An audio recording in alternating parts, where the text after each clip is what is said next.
you feel like no matter how hard you try, nothing changes? Are you sick of making the same mistakes and living the same days? There may be something wrong with your mind instead of your life, because things will keep going the same until you change the way you think. Today, you'll learn how to change your mind from the inside out, break free from ideas that are holding you back, and use the power you already have for good. This isn't just another video, it's a challenge, a call, and a chance to stop being the person you were and start becoming the person you were meant to be. Are you ready for the test? Then stay, because now is the time to change. Before you watch this video, I want you to do something very important for yourself. Write this line in the comments. I change my mind and my life today. I am Stoic. As a promise to yourself, write it with purpose and strength. Why? Because when you say it, you feel it. And when you feel it, your mind stores it. That phrase will be the first thing that changes in your mind and starts the shift. Get ready for change and do it now. Neuroplasticity is the idea that the brain can change. You don't have to keep telling your brain the same thing over and over. It has been shown by science that you can still change, shape, and rearrange the brain after the age of 25, when it naturally becomes less flexible. It's not just an idea, this is the truth that will change your life. Every choice you make, every thought you have, and every feeling you feel again, leaves a mark on your brain. These marks, which are called neural connections, get stronger over time. You can choose which ones to improve and which ones to let die. You learned without even realizing it when you were a child. Your environment shaped your thinking almost unconsciously. You learned a language, got a handle on your feelings, and changed. But that flexibility doesn't go away as you age. You have to work on it. Neuroplasticity, the brain's amazing ability to change, is still working. You just have to make the change happen on purpose. In other words, time won't make you a better person. Don't think that the years will heal your scars or take away your pain. Mindfulness, focused practice, and constant willpower are all things that are needed to change your mind. You shape your brain in a new way every time you decide to learn something new, question a limiting belief, or break an automatic habit. It's true, when you choose to change, your brain changes. How do you do that, though? To begin, work on your attention. The tool that shapes your mind is your attention. If you let it get broken up during the day between news, social media, and worries, you are making your brain more anxious, distracted, and quick to respond. You can focus your mind on something that makes you feel better, even if it's just for 10 minutes a day. Some examples are meditation, deep reading, and mindful learning. It's not enough to just think differently. You also need to feel differently. Your brain is changed by every strong feeling you feel, like fear, guilt, and anger. If you feed your bad feelings every day, your brain will be set up to suffer. But if you choose to break that cycle and instead choose thanks, peace, and focus, you will also change how you feel. That's how mental neuroplasticity works. Think about how every time you choose not to get angry, you weaken the network of neurons that control anger. Think about how the network of courage gets stronger every time you choose to see a problem as a chance. A lot of studies have shown that this is true. It's not just wishful thinking. Your brain can't tell the difference between a real event and one that you are vividly picturing. Your brain will start to believe that you are your best self if you picture that person every day and act like you are that person. And your body will agree with you once your mind does. From the point of view of a Stoic, this idea is not new. The wise people of the past knew that you can't change what happens, but you can change how you react to it. It is not facts that affect us, but our opinions about them, Epictetus said. In modern terms, this is called neuroplasticity, and it means that every way you think about an event causes your mind to react to it. If you change how you understand something, you change how your mind works. Master your attention, and you'll master your fate. But here's the important thing. None of this is inactive. It's not enough to just want to change or know that you can. You have to stick with it and practice it over and over again. It's not about short-term drive. It's about doing it every day. Every day, choose the person you want to be and act like that person, even if it's just for a little while. This changes the way your brain works and trains it to react in a different way. That new way of thinking will become your normal state over time. Lesson 2. The mind affects the body, and the body affects the mind. Most of the time, we think that our thoughts and feelings are the source of all things. But a lot of people don't know that the body also thinks, remembers, and has habits. The body remembers how you felt. If you've been stressed, angry, or scared for a long time, your body is hooked on those feelings. Your body will fight to keep what it knows, even if you decide to change your mind. So even when you decide to start over, you feel tension, discomfort, and that voice inside your head that says, "This isn't safe." It's not just your mind that is questioning. Your body is also fighting change. At first, when you try to change the way you think, your body fights you. Why? Because it's been used to the way you make them feel for years. If certain situations used to make you angry or sad, your body learned to release those chemicals every time those situations happened. Your mind may say, "I want to stay calm," but your body is already making you feel that way before you can stop it. That's the trap. The mind starts to lose control over the body. That's where you need to step in and be fully aware. The good news is that you can fix this, but you need to pay concentration. Stop every time you notice that you're having the same bad thoughts. Feel your body and pay attention to whether your muscles are tense, your breathing is shallow, and your stance shows that you are scared or defensive. In other words, that means your body is taking charge. That's where you come in. Take deep, aware breaths, not just to calm down, but also to tell your body, "I'm in charge here. I'm here." We are not going to repeat what we did before. It's hard to do this because the safety of the known is hard to resist. You don't want to be comfortable, you want to grow. You'll have to push through that first wave of pain if you want to grow. When your body and mind clash, your breath will help you stay grounded, your posture will support you, and just being there will be your win. Your body and mind will fight the new at first, because it needs work and care. You will see that it gets easier over time if you keep at it. You will teach your body a new way by making a new neural route. That is a very strong thing. One should not be a slave to one's emotions, and the Stoics said that passions include feelings in the body. Seneca said that a wise man is one who keeps his feelings in check and doesn't let them get the best of him. We're saying the same thing here. Get back in charge, not by force, but by being aware. You can choose not to respond automatically, not by denying how you feel. It will be free for your mind if you can free your body. You can be whoever you want to be if your mind is free. Even when you're scared, you can stay calm, and you can make decisions that are good for the future, even when your body is stuck in the past.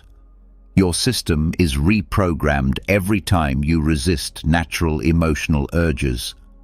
This tells your body that it is no longer in charge, and that you are now in charge. Lesson 3. how new situations can change how you feel. What your body does besides move, breathe, and process is remember things. Every strong feeling is stored as an invisible mark. When you've been hurt by betrayal, humiliation, or abandonment, your body feels and saves the pain as well.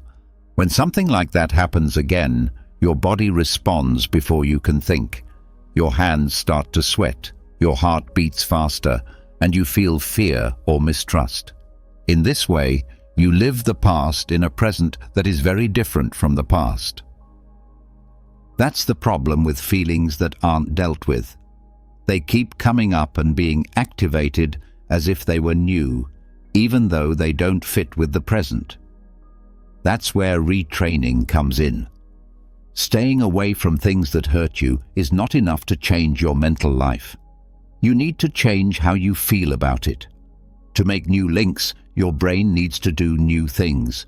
You make a new path every time you choose to react differently to something old. The emotional story your body remembers is being changed by you. That's not just a guess. This is science. Patterns help the brain do its job. That means that if you felt like a victim for years or responded to tough situations with anger or anxiety, your body now does those things automatically. So, no matter how much you want to change, you feel like you have to act the same way. But there is a way out. Being aware of the risk. Put yourself through those situations again, but this time with a different attitude. You are telling your nervous system that it doesn't need to protect itself from the things that used to hurt it. For instance, if you get nervous every time you have a tough talk, don't avoid it. Instead, decide to have it while staying calm, breathing, and paying attention to yourself. And when you look back and see that nothing bad happened, your brain says, "This wasn't a threat, it was an opportunity." Do this enough times, and the anxiety will go away soon. Because it has learned something new, your body will not respond the same way. You need to be brave to do this mental training, because there are no easy ways out. You have to feel everything you were trying to avoid, but you can't run away or overreact. Just look around, take a deep breath, and choose how to react from your wisest self.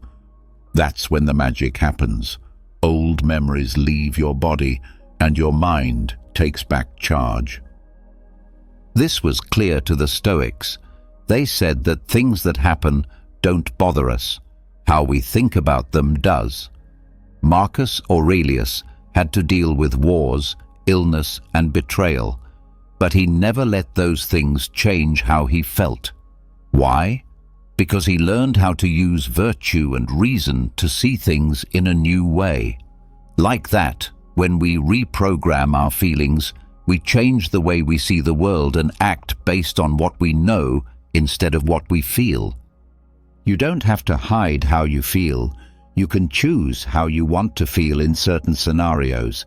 You used to feel unworthy when you were rejected, but now you can see it as a sign to change your goals.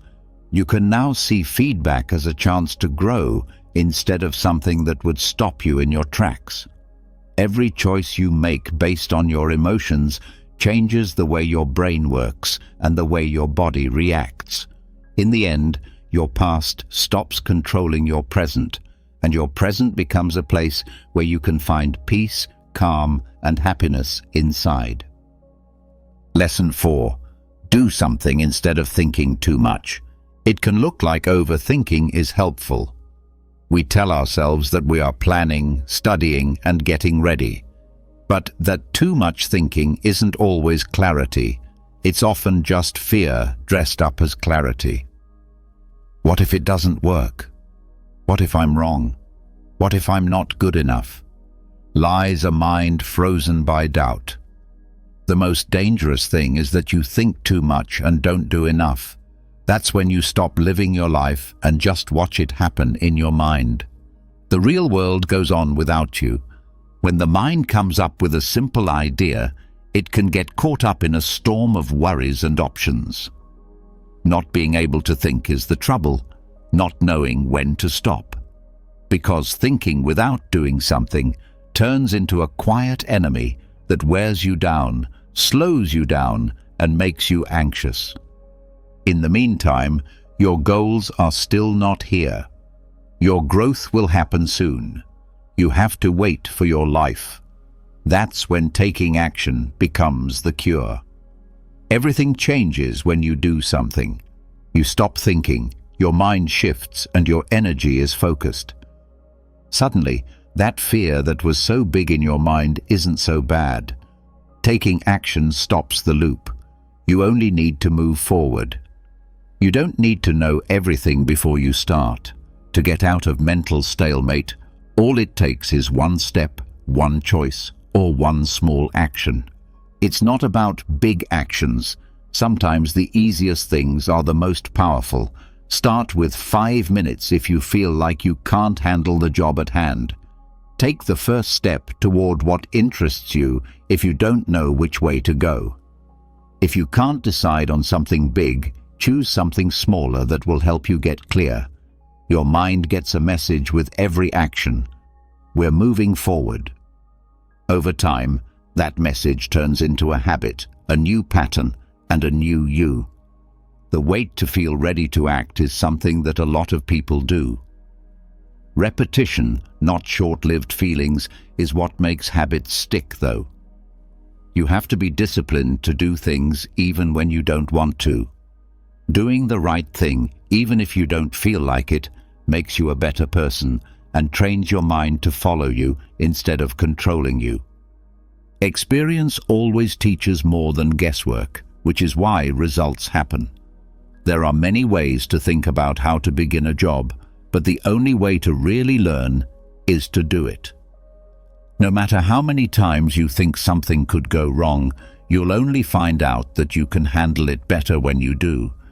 It's also said in Stoicism, don't waste time on things you can't change. Thoughts that aren't needed are one of the biggest ways that energy is wasted. Epictetus said that what matters is not what happens, but how we understand it. Sometimes that over-analysis is just a way to put things off, dressed up as analysis. People will remember what you did in life, not what you thought. Moving forward is the best thing to do, even if you mess up. When you take action, you not only get rid of doubt, but you also learn real things. Lesson 5. Our habits and how they can hold us back. A lot of the things you do every day are planned for you by your routine. When you wake up, you pick up your phone and drink coffee without giving it a second thought.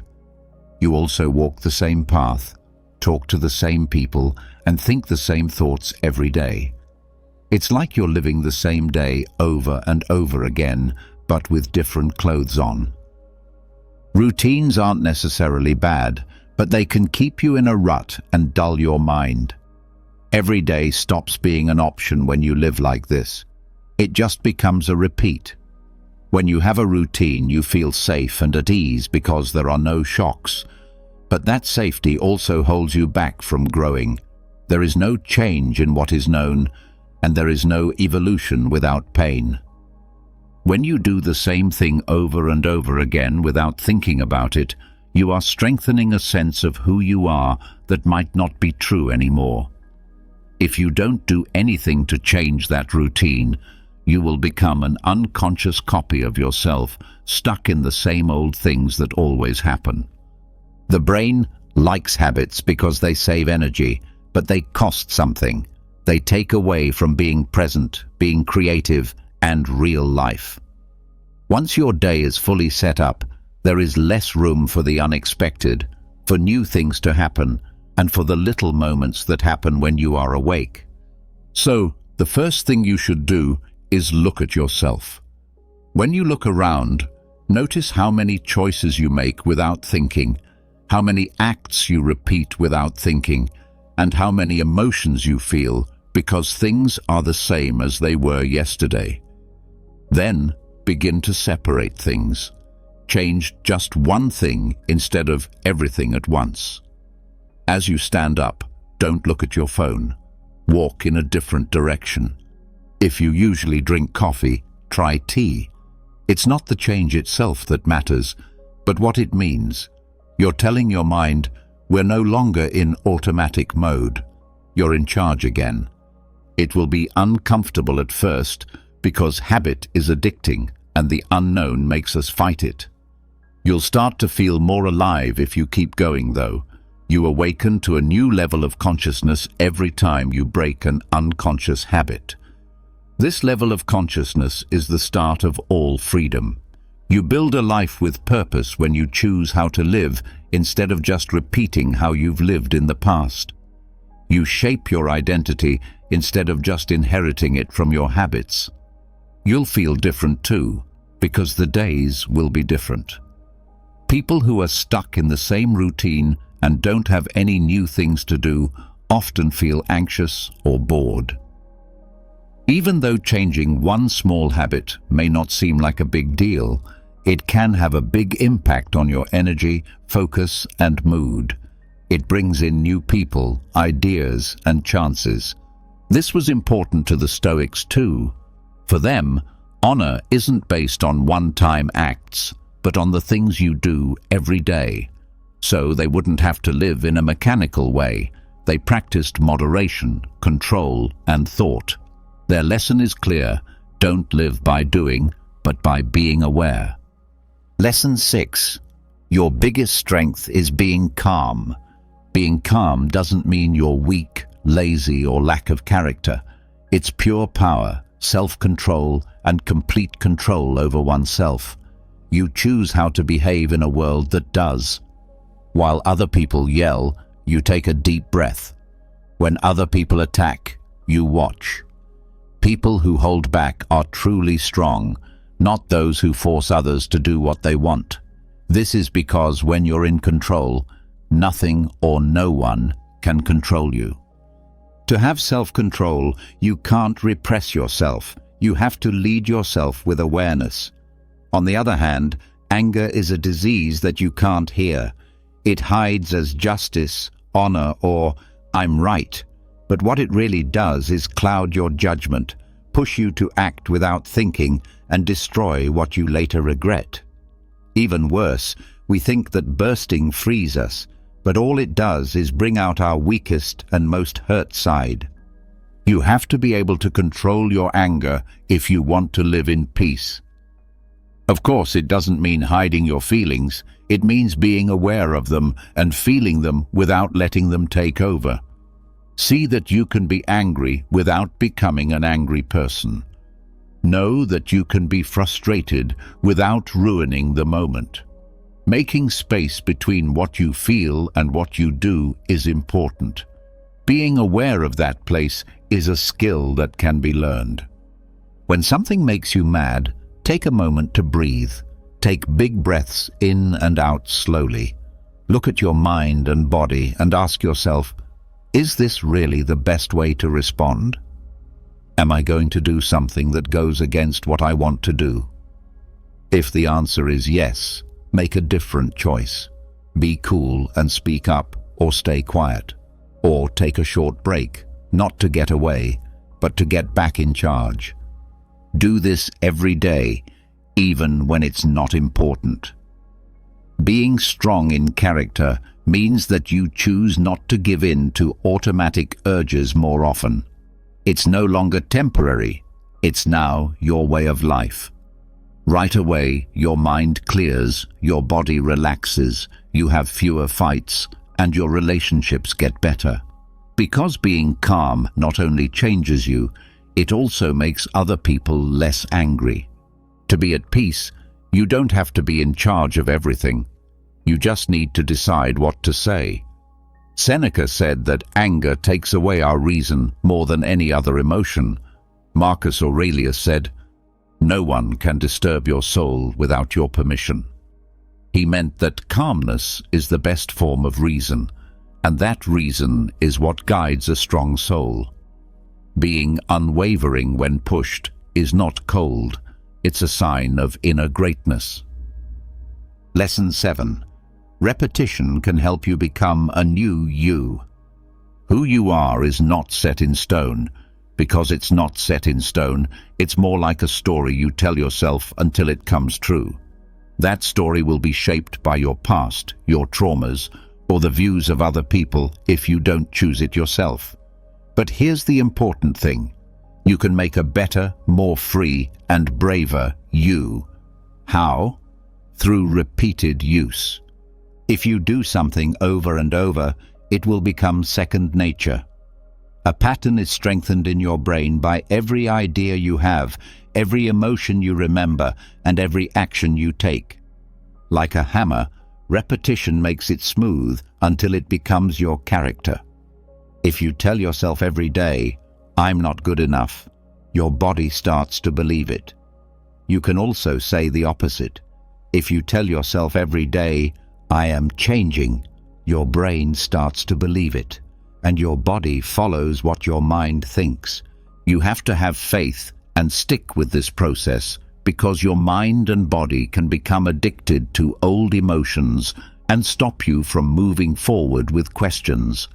But if you repeat the new with feeling and purpose, the old identity weakens and the new one gets stronger. That's why the formula is change comes from thought, feeling, and repetition. Every morning, close your eyes and picture what your day would be like if you were already the person you want to be. This is a simple exercise that works well. Feel it. Don't just think about it. Talk like you're sure of yourself. Move like you respect yourself, and breathe like you're at peace. If you kept feeling that way for 30 days in a row, what would happen? You wouldn't be the same because you wouldn't be waiting for things to change. You'd be making changes from the inside out. We need to practice every day. You don't have to do it every month. You need to be aware and keep doing it over and over. Every day, you choose whether to stay the same person you were in the past or become someone who wants to grow. The old form will fade away over time, and the new one will appear. The Stoics said that habits make people who they are. Seneca said that being excellent is not something you do, but something you do all the time. Lesson 8. Why habits are important. Your habits, not random drives or short-lived willpower, shape everything you do every day, including what you think, feel, and how you respond. Your habits are the little things you do over and over again without even realizing it. No matter how small those habits may seem, they help shape who you are. The brain is like a garden. Everything you do over and over again grows roots. When you do something over and over, the neural link that supports it gets stronger. At first it takes work, but after a while, it's second nature. You can train your mind and body to do things that used to be hard, like relax, eat well, get organized, and get up early, so that you don't even think about them. To make real change, you need to know that consistency is more important than short bursts of energy. Making a mark means that you decide today to move for 5 minutes every day and don't stop. After a while, that mark turns into a mental highway, and going is no longer hard. It's your way of life. This is why it's not smart to think that small things don't have much power. Changes that last are hard to come by because we want them to happen all at once. But it doesn't help to wait until you feel inspired. Doing something over and over again is what makes a habit.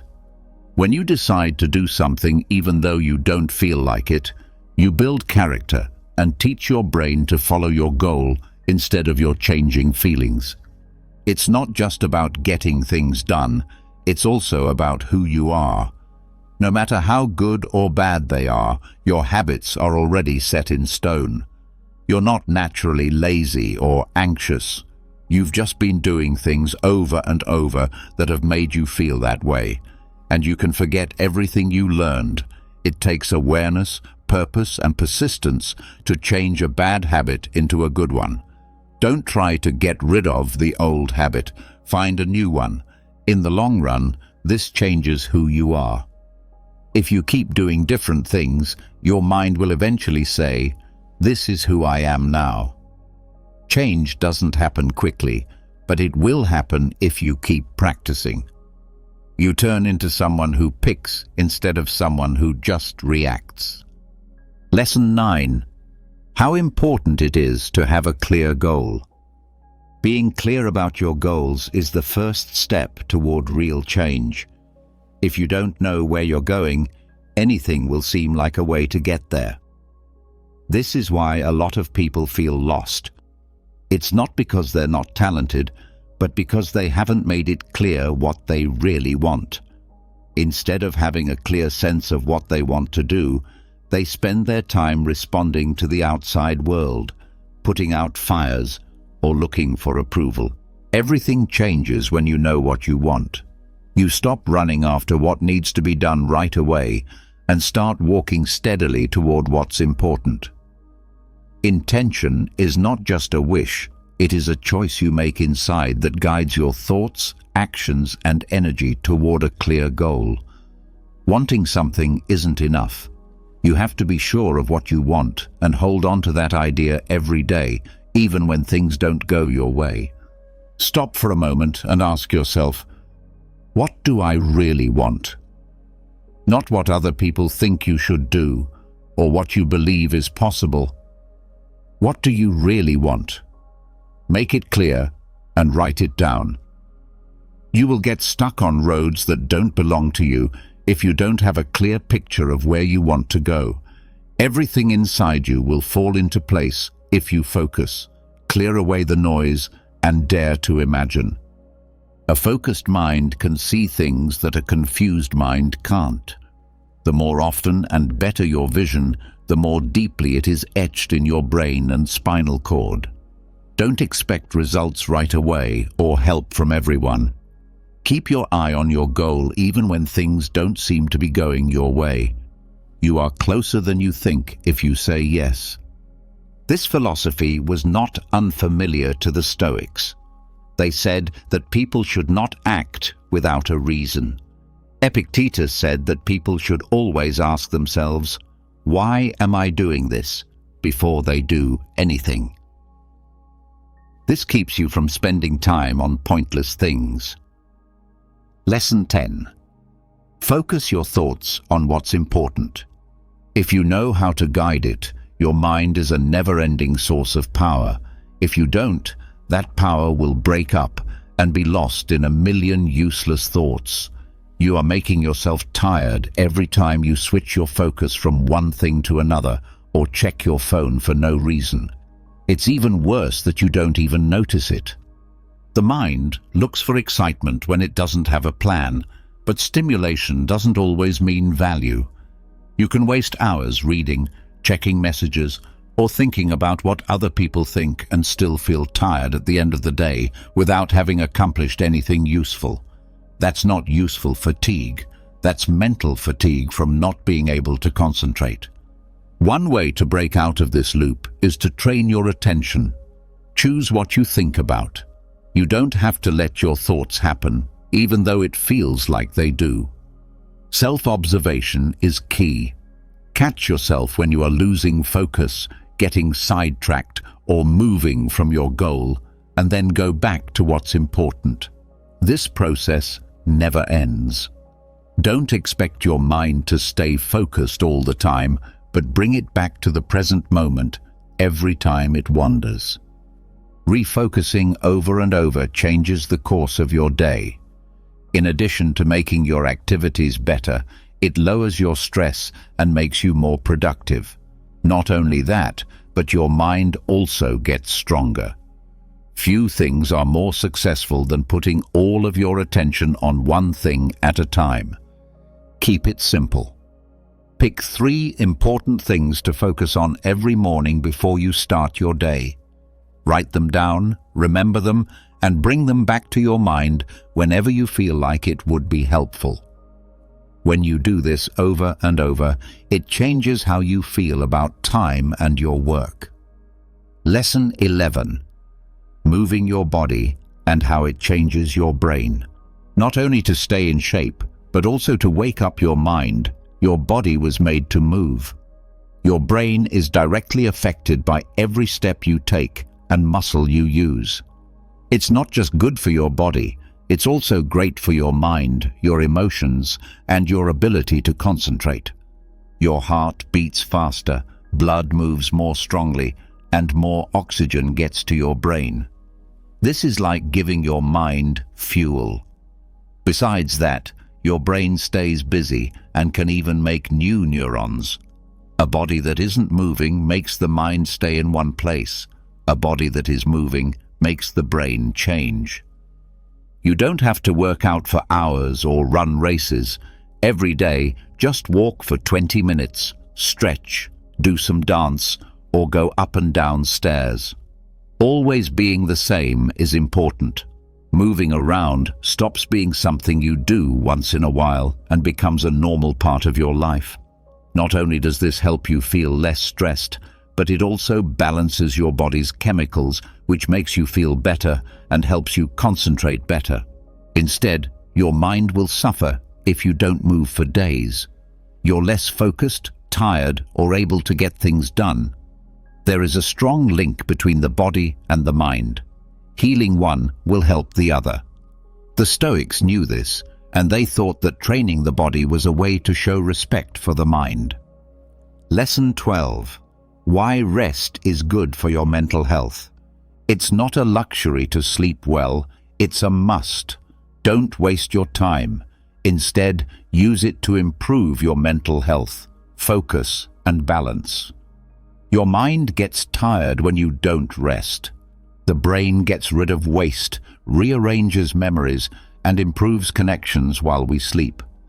You take away its ability to heal and think clearly by taking away those hours. Not getting enough rest can make it hard to remember things, focus, and make good decisions. Your mood gets worse, and you lose focus.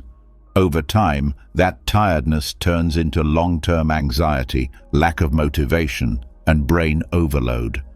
A mind that is tired can't do its best work. Don't skip sleep if you want to be more alert and have more energy. Set a regular time to go to bed and wake up. Stay away from screens and bright lights before bed, and don't bring your to-do list to bed with you. To put it another way, get your mind and space ready for deep rest. Every night of good sleep restarts your body, and every night of bad sleep adds up to extra weight the next day. In modern terms, the Stoics didn't talk about sleep, but as part of their philosophy of balance, they believed in letting natural rhythms prevail. They knew that it was important for the body and mind to rest. It's not about being lazy, it's about realizing that you can't be strong inside without taking time to recharge. Lesson 13. How meditation can help your brain. There is a deep change in your brain when you sit still, close your eyes, and breathe deliberately. It's not just peace, the brain is changing. Regular meditation is more than just a way to rest the mind. It's also good for your nerve system. Your brain waves change, and you enter states that help you relax deeply and think of new ideas. In addition to lowering stress, it reorganizes and strengthens parts of the brain that help with memory, focus, and making decisions. A small amount of time every day can make a big difference. The practice isn't about getting rid of your thoughts. It's about being aware of them without getting caught away and coming back to the present moment whenever your mind wanders. When you do that easy routine every day, it changes how you focus and how well you can control your emotions. Introspection and constant thought were part of the Stoics' practice, but they didn't call it meditation in the modern sense. Their goal was to master their mind. So meditation is a key part of living a more peaceful, creative, and self-confident life. Lesson 14. Why the sun is important and how it relates to the earth. Your body wasn't made to be locked up all day without any outside light. Your mind wasn't either. One basic truth about our nature is that we need both the sun and the earth. It's not a spiritual metaphor, it's a bodily need. Sunlight starts important bodily functions, keeps your circadian rhythms in balance, and makes you feel better. Being in the sun makes your body make vitamin D, keeps your hormones in order, and makes you feel good. In the same way, touching the ground or going barefoot releases the extra static energy that you build up in modern life.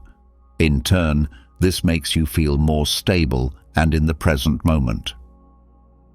Have you ever thought about why you feel better after a day at the beach or in the woods? It's not an accident that when you get back in touch with nature, your body adjusts. You don't have to leave the city to get some fresh air or touch the ground every day. Just spend a few minutes in the sun. This keeps your mental and emotional energy in check, putting you back in a more normal state. The Stoics thought it was important to live in unity with nature. Marcus Aurelius talked about how beautiful it was to look up at the sky at dawn and think about how the order of the world reminds us that we are all connected. It's more important than ever to get back in touch with nature in this highly linked and urban world. Your mind is screaming for it. Lesson 15. What happens when you believe you can change? Belief is the first step toward change. Not with a strategy or plan, but with a strong belief that it is possible. If you really don't think you can get better, then any effort you make will only be on the surface. Your brain reacts to what you think, so if you think you have limits, it will make those limits stronger. But if you think you can change and grow, it will use all of its power to assist you. It's not magic, it's how the brain works. Your brain turns on learning and plasticity processes when you think you can change. If you tell yourself you can't do something, your mind goes into self-defense mode and stops you from being open. This is why your inner dialogue shapes your world. It's not about having blind faith. It's about choosing to believe in your own abilities. You don't need luck or special skills to change. You just need to be willing to grow. Do you want to learn something new? First, have faith that you can. Do you want to break a habit? First, have faith that it's possible. After that, your body and mind will do something to make it happen.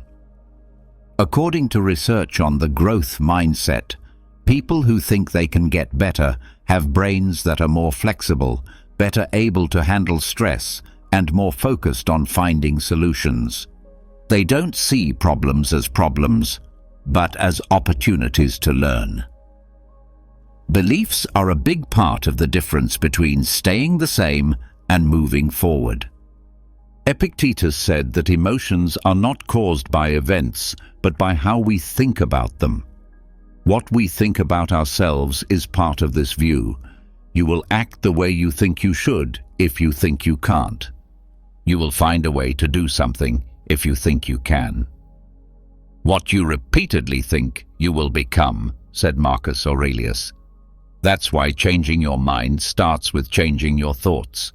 Start with what you believe today if you want to start over, learn something new, or break a pattern that is holding you back. Have faith that you can. Have faith that it can happen. Think that things have already changed. Say it over and over until it becomes a part of who you are, because what you say over and over with feeling becomes your reality. Imagine being able to stay calm and collected in the middle of a traffic jam, facing a difficult conversation with your boss, or even dealing with a personal crisis. This is the power of Stoicism, an ancient philosophy that has helped people for centuries to live happier and more fulfilling lives. Stoicism teaches us that the only thing we can truly control is our own thoughts and actions. Everything else, from the weather to the economy to the behavior of others, is outside of our control. By accepting this reality, we can free ourselves from the anxiety and frustration that comes from trying to control things that are outside of our reach. Stoicism also teaches us to focus on what we can control, which is our own character and our actions.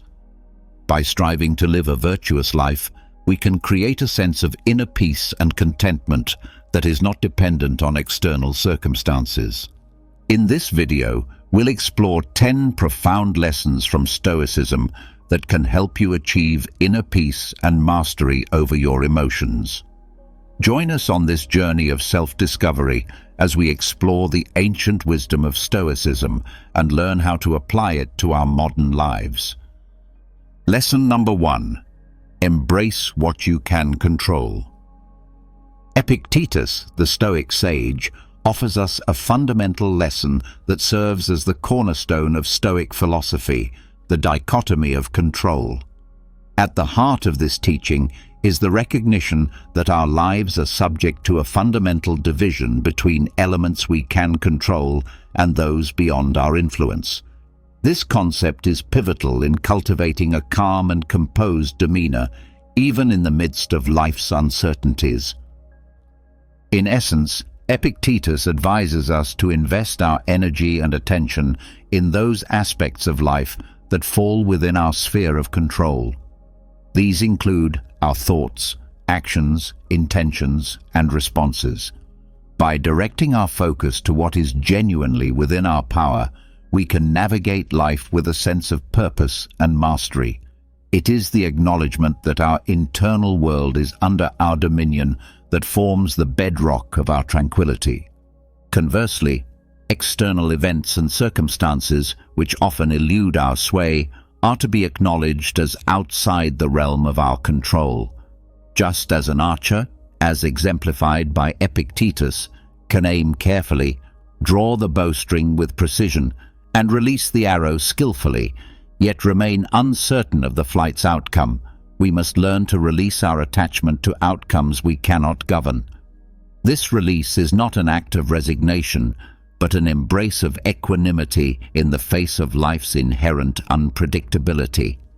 Epictetus's metaphor of the archer, who derives contentment from knowing they've exerted their best effort regardless of the target's fate, serves as a potent reminder of the Stoic approach to life. It encourages us to concentrate on our intentions and the dedicated efforts we put forth, accepting that the results are subject to a multitude of external factors. In essence, Stoicism reminds us to seize the reins of our inner world, embracing the dichotomy of control as a powerful tool to maintain a calm and composed disposition in a world where much remains beyond our influence. By concentrating our energies on what we can shape, we free ourselves from the burden of attempting to govern the uncontrollable, allowing us to discover serenity in the knowledge that we've done our utmost with the tools at our disposal. Lesson number 2. The power of acceptance. In the grand tapestry of Stoic philosophy, few figures stand as tall as the Roman emperor and philosopher Marcus Aurelius. His profound insights, often chiseled in the timeless monument of Meditations, resonate through the ages and illuminate one of the most powerful lessons in Stoicism, the lesson of acceptance. Marcus Aurelius guides us through a profound exploration of the human condition, acknowledging the inevitability of both triumph and tribulation. Life, as he observes, is a symphony of ups and downs, a constant ebb and flow. Within this ever-shifting landscape, there exist circumstances beyond our influence, elements we cannot control. Marcus Aurelius, in his role as a Stoic sage, extols the virtue of accepting these immutable truths. To accept, in the Stoic sense, is to embrace the reality of life's unpredictability and impermanence. It is to release the chains of attachment to specific outcomes and to walk in harmony with the unceasing rhythm of the universe. In Marcus Aurelius's words, resistance to the natural course of events leads only to turmoil and distress, like a ship struggling against the relentless current. The Stoic perspective on acceptance is akin to setting sail on the sea of existence without a fixed destination, yet with an unwavering faith in the voyage itself. It is an invitation to relinquish the desire for unyielding control and instead flow with the ever-changing stream of life. To dance with the music of the cosmos, whether its notes are serene or tempestuous, is the embodiment of Stoic temperance.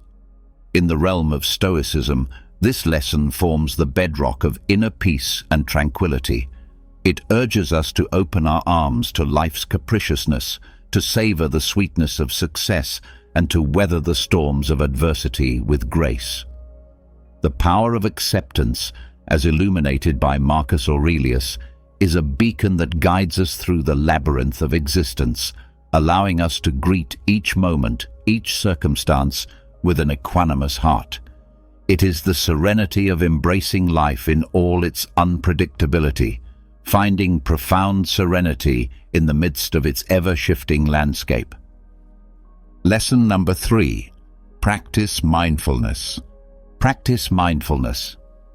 Seneca, the venerable Stoic philosopher whose wisdom has transcended the ages, illuminates a crucial lesson for those seeking calm and composure in the midst of life's tempests: the practice of mindfulness. In the Stoic lexicon, mindfulness is a compass guiding us to the shores of the present moment, offering sanctuary from the ceaseless turbulence of past regrets and future uncertainties. In its essence, mindfulness is the art of inhabiting the now, of immersing oneself in the present moment with profound awareness. It is the antidote to the affliction of rumination, the ceaseless churning of the mind over past sorrows and future anxieties. Seneca's Stoic teachings beckon us to pay homage to the beauty and profundity of the present, recognizing that it is the only time that holds genuine existence. The practice of mindfulness, as outlined by Seneca, is not confined to the extraordinary moments of life, but extends its embrace to the ordinary and mundane. It encourages us to witness life's tapestry with a keen eye, from the remarkable to the seemingly inconsequential. In doing so, we detach ourselves from the tormenting clutches of regret and the paralyzing grip of worry. This Stoic mindfulness, a precious tool for preserving inner calm and clarity, acts as a bridge to the precious now, connecting us to the profound simplicity of the present. It is an art that grants us the ability to fully engage with our current circumstances, to savor each breath, and to relish the beauty that unfolds in every heartbeat. In the practice of mindfulness, we discover a timeless sanctuary where the mind finds solace, a place where inner tranquility is nurtured and composure is cultivated amidst the swirling tides of existence. Lesson number 4. Cultivate resilience. Resilience. In the vast landscape of Stoic wisdom, the lessons of resilience echo as a resounding anthem, and it is Epictetus, the Stoic philosopher par excellence, who raises his voice to teach us the profound art of confronting adversity with unwavering fortitude. To Epictetus, adversity is not a foe to be feared, but a chisel that sculpts the masterpiece of our character. Stoicism, with its roots deep in the natural order of life, imparts the fundamental truth that challenges are the warp and weft of existence. Stoics, embodying this wisdom, do not perceive adversity as an obstacle or a source of suffering, but rather as an opportunity, a crucible that tempers and refines their inner metal. Epictetus beckons us not to wilt before the storms of life, but to stand steadfast like the unyielding oak, unshaken by the tempest. The essence of this Stoic perspective lies in the profound realization that it is not the events themselves, but our judgments, reactions, and the choices we make in the face of adversity that hold the power to distress us. It is the lens through which we view life's trials that shapes our inner tranquility. To cultivate resilience in the Stoic vein is to walk the path of personal development, and to recognize adversity not as a scourge, but as a tutor. Stoicism teaches us that in the crucible of hardship, we discover the true extent of our strength, and it is through facing life's tribulations with courage and unwavering resilience that we emerge like tempered steel, with a character fortified by the trials we have endured. The Stoic perspective on adversity harmonizes seamlessly with the Stoic belief in the sovereignty of choice. Epictetus, in his sagacity, urges us to confront challenges not with trepidation, but with the valor of a warrior, for it is through our responses to external events that we preserve the sanctity of our inner calm and composure. It is the gift of resilience that allows Stoics to navigate life's tempestuous seas with an unswerving gaze, unwavering even in the face of the most turbulent storms. Lesson number 5. Choose your response. Choose your response.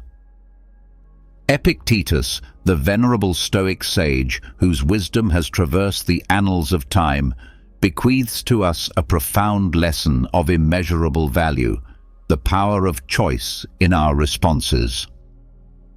Within the Stoic philosophy, this lesson stands as an indomitable pillar, a lighthouse guiding us through the tumultuous seas of existence. Epictetus, with unwavering conviction, imparts the truth that while the tides of external events may remain beyond our dominion, the helm of our responses is firmly within our grasp. This, he proclaims, is the essence of Stoic wisdom. In the Stoic sanctum, wherein calm and composure reign supreme, the locus of control is resolutely internal. Stoicism, a philosophy grounded in profound self-mastery, extols the sovereignty of our responses to life's multifarious challenges. It is in this sacred space that the Stoic virtues, wisdom, courage, justice, and temperance serve as guiding stars, illuminating the path to maintaining inner tranquility. Epictetus, with his sage counsel, invites us to contemplate the nature of our judgments and reactions, particularly in the crucible of adversity. It is through this introspection that we awaken to the profound truth that we possess the sacred gift of choice, the ability to consciously craft our responses to the myriad external events that unfold in our lives. The Stoic approach to responding sagely to life's vicissitudes is akin to a masterstroke on the canvas of existence. It is the choice to align our responses with the Stoic virtues, to confront life's tribulations with the wisdom of sages, the courage of heroes, the justice of righteous hearts, and the temperance of those who tread the path of inner mastery. The Stoic's arsenal, laden with the wisdom of Epictetus, is a bastion of inner peace, impervious even to the fiercest storms. Through conscious choice and alignment with Stoic virtues, we forge a shield that preserves our serenity in the face of adversity. It is the Stoic's clarion call to navigate the labyrinthian corridors of life with grace and resilience, for in the crucible of conscious choice, we find the crucible of enduring inner peace. Lesson number 6. Limit excessive desires. In the illustrious tapestry of Stoic wisdom, woven with threads of reason and virtue, Seneca's counsel on the Stoic principle of moderation stands as a masterpiece in itself. A sage known for his profound philosophical essays on virtue and personal development, Seneca extends to us a lesson of paramount importance, a lesson that beckons us to curb the tempestuous desires that often threaten to engulf our inner calm. At the heart of Stoicism lies the belief that excessive desires, like turbulent seas, have the power to cast our lives adrift, leaving us in a perpetual state of turmoil and discontent. The Stoic sages, in their unwavering pursuit of inner tranquility, recognized the perils of unbridled longing for wealth, status, and material possessions far beyond what is necessary for a life of virtue and wisdom. Seneca, echoing the Stoic sentiment, imparts his wisdom, rooted in the belief that authentic contentment finds its dwelling in the sanctuary of limited desires.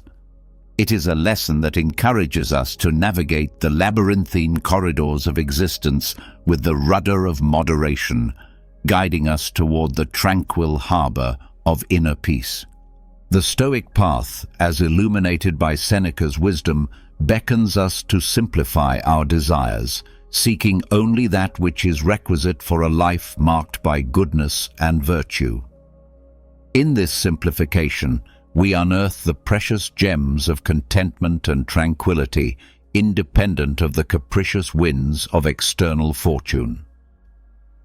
The Stoic practice of limiting excessive desires becomes the lodestar, ensuring the maintenance of a calm and composed disposition.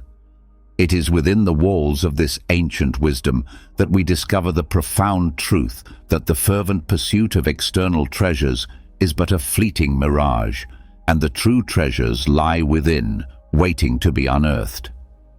Seneca's teachings stand as an enduring testament to the Stoic commitment to inner mastery and the temperance of desires, forging a path that leads to the sacred sanctuary of inner calm. Lesson number 7. Be virtuous. The essence of Stoicism, as nurtured and cherished by the great Stoic philosophers like Epictetus, Seneca, and Marcus Aurelius, resides in the unwavering commitment to virtue, a commitment that lies at the very heart of this ancient philosophy. The Stoic virtues, comprising wisdom, courage, justice, and temperance, become the compass guiding us toward a life marked by inner composure and tranquility.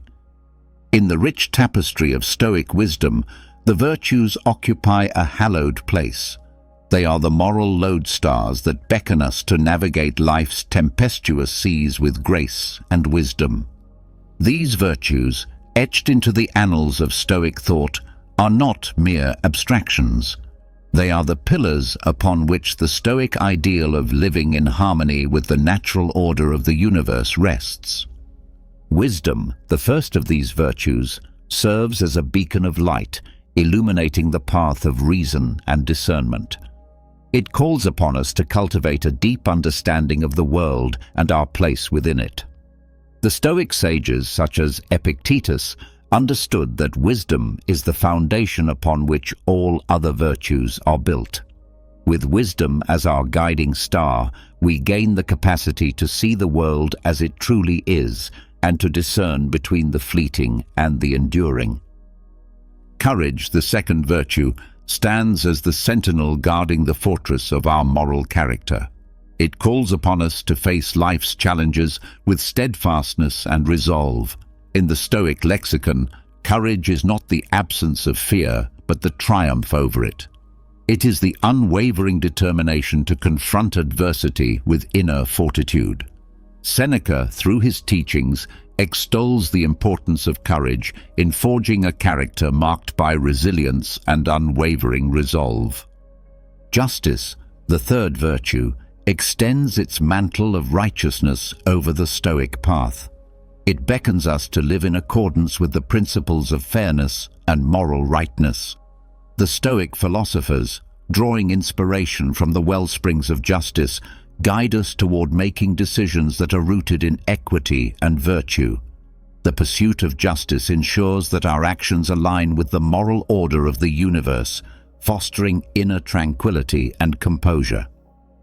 Temperance, the final virtue, serves as the guardian of moderation and self-restraint. It reminds us to exercise control over our desires, for it is through temperance that we discover the gateway to true contentment. Seneca, in his philosophical essays, emphasizes the importance of simplifying our desires and seeking only that which is essential for a virtuous life. In the temperance of desires, we uncover the wellspring of inner calm, irrespective of external circumstances. These virtues, championed by various Stoic philosophers, converge to shape a life that exemplifies the Stoic ideal. They serve as the lodestar, guiding us through life's turbulent seas with grace, wisdom, and unshakable inner peace. By adhering to these virtues and allowing them to permeate our thoughts and actions, we maintain a calm and composed disposition, reflecting the Stoic commitment to inner harmony and ethical living. In the mosaic of Stoicism, the virtues are the vibrant colors that compose the image of a life lived in harmony with the eternal truth of the cosmos. Lesson number 8. Understand the transitory nature of life.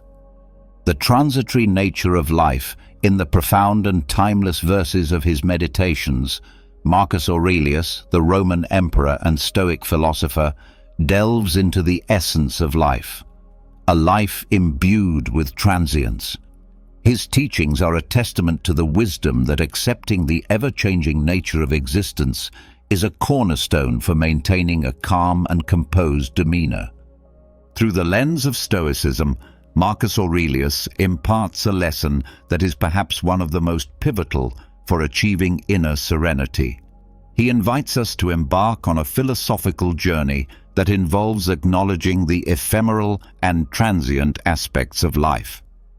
The Stoic recognition of this reality, often referred to as the transitory nature of life, is not a harbinger of despair. Rather, it serves as a cornerstone of strength that can lend profundity to our existence. The core of this lesson is the understanding that nothing in the realm of human experience, be it the moments of joy or the trials of adversity, is immutable. The universe, in its eternal ebb and flow, weaves a tapestry of constant change. The Stoic sage does not resist this cosmic dance, but chooses to waltz in harmony with it, with grace and wisdom. Marcus Aurelius urges us to unburden ourselves from the weight of attachments to those fleeting moments that shimmer like stars across the night sky, and to the material possessions that hold our attention for but a brief interlude. He teaches us to appreciate these moments and possessions as they come into our lives, but also to let them go when the time for departure arrives. In doing so, we unearth an inner sanctuary of calm and composure, impervious to the external tempests. Accepting the impermanence of all things, as championed by Marcus Aurelius, acts as a salve for the soul. It allows us to put into perspective the vicissitudes of life. It liberates us from the bondage of anxiety that stems from clutching onto what was or what might have been. Through this Stoic teaching, we become the architects of our inner fortitude, crafting a character marked by resilience in the face of life's inevitable changes. In understanding the transitory nature of life, we pave the way for a profound sense of inner tranquility. We recognize that our capacity for calm and composure transcends the rise and fall of external circumstances. It is an enduring presence, much like the stars that continue to shimmer in the night sky, irrespective of the fleeting clouds that pass before them.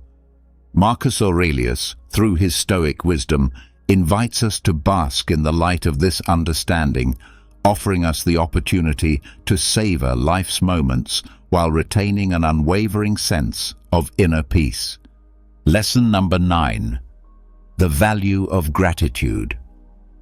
In the profound tapestry of Stoic philosophy, woven with threads of wisdom and resilience, there exists a gem that sparkles with profound insight. the value of gratitude. This lesson, championed by Seneca, one of Stoicism's eminent philosophers, illuminates the path to inner calm and contentment, irrespective of life's challenges.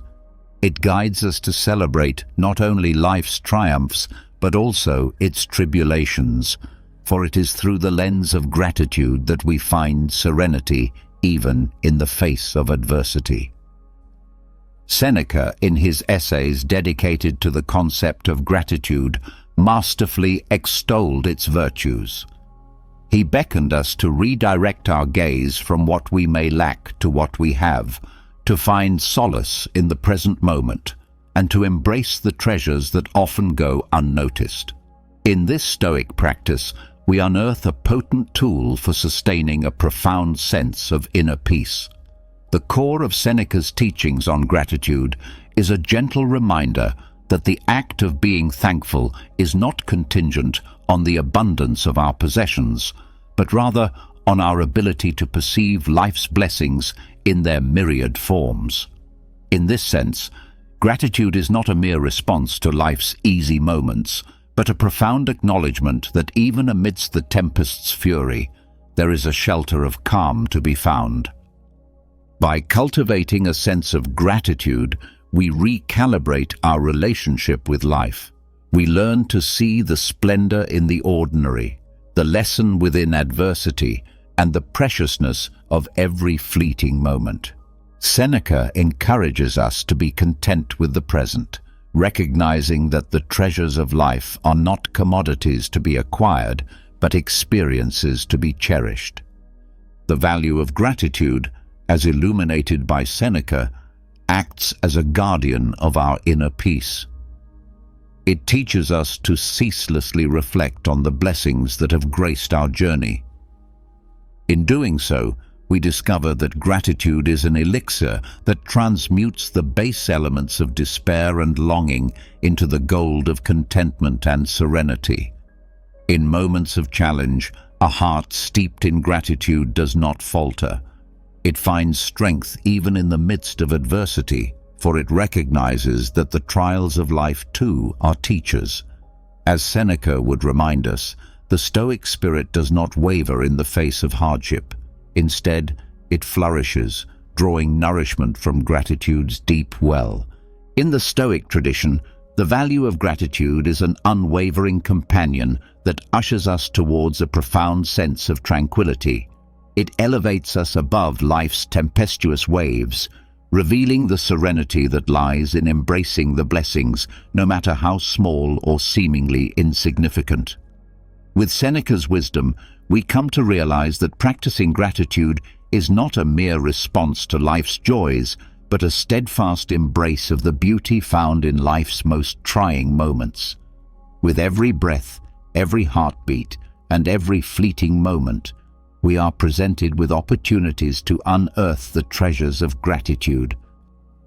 Seneca's Stoic legacy beckons us to cherish the present, not in spite of life's challenges, but because of them, and to savor the beauty that surrounds us. It is in this luminous practice that we discover a profound sense of tranquility and calm, even amidst the tempests of existence. Lesson number 10. Keep learning and growing. In the profound tapestry of Stoicism, where wisdom is woven with threads of resilience and temperance, we find a radiant lesson that beckons us to embark on a lifelong journey of self-improvement. Epictetus, one of Stoicism's luminaries, stands as a steadfast guide in this pursuit, revealing that the path to inner calm and composure is paved with the stones of personal growth. The Stoic commitment to self-improvement is a recurring theme in the philosophy, finding resonance across different Stoic philosophers. Epictetus, in particular, carries the torch of this lesson with unwavering conviction. He invites us to tread a path of perpetual growth, emphasizing that this commitment is a treasure trove of wisdom that equips us to navigate life's challenges with grace and sagacity. At the heart of this Stoic doctrine lies a profound realization that life is an unceasing voyage. We are not static beings, but vessels of potential, forever capable of evolution. The commitment to lifelong learning and growth is an unyielding call to action, a reminder that no matter where we stand, there are yet horizons to explore and virtues to cultivate. The Stoic pursuit of self-improvement aligns harmoniously with the quest for wisdom and tranquility. It is an acknowledgement that inner calm and composure are not static attributes, but dynamic processes enriched by the ceaseless quest for understanding. Epictetus encourages us to strive for wisdom as we would for a precious gem, knowing that it is the compass that guides us through the labyrinth of existence. The Stoic journey of self-improvement finds its pulse in the ebb and flow of life's experiences. We are not called to perfection, but to progress, not to stagnation, but to steady growth. This Stoic lesson echoes through the corridors of wisdom, whispering that there is no final destination, but an endless odyssey of becoming a better version of ourselves. In embracing this lesson, we learn to navigate life's challenges with resilience and fortitude. The Stoic spirit finds strength not in the absence of adversity, but in the quest for growth, which adversity often catalyzes. We discover that setbacks are not roadblocks, but stepping stones, and every trial is a teacher.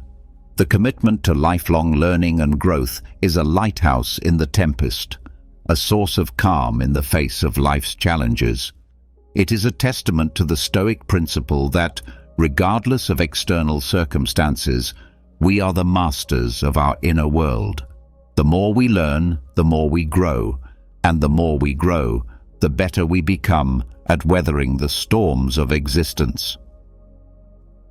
In the echoes of Epictetus's teachings, we find an invitation to celebrate the journey of self-improvement, to revel in the process of learning, and to honor the endeavor of growth.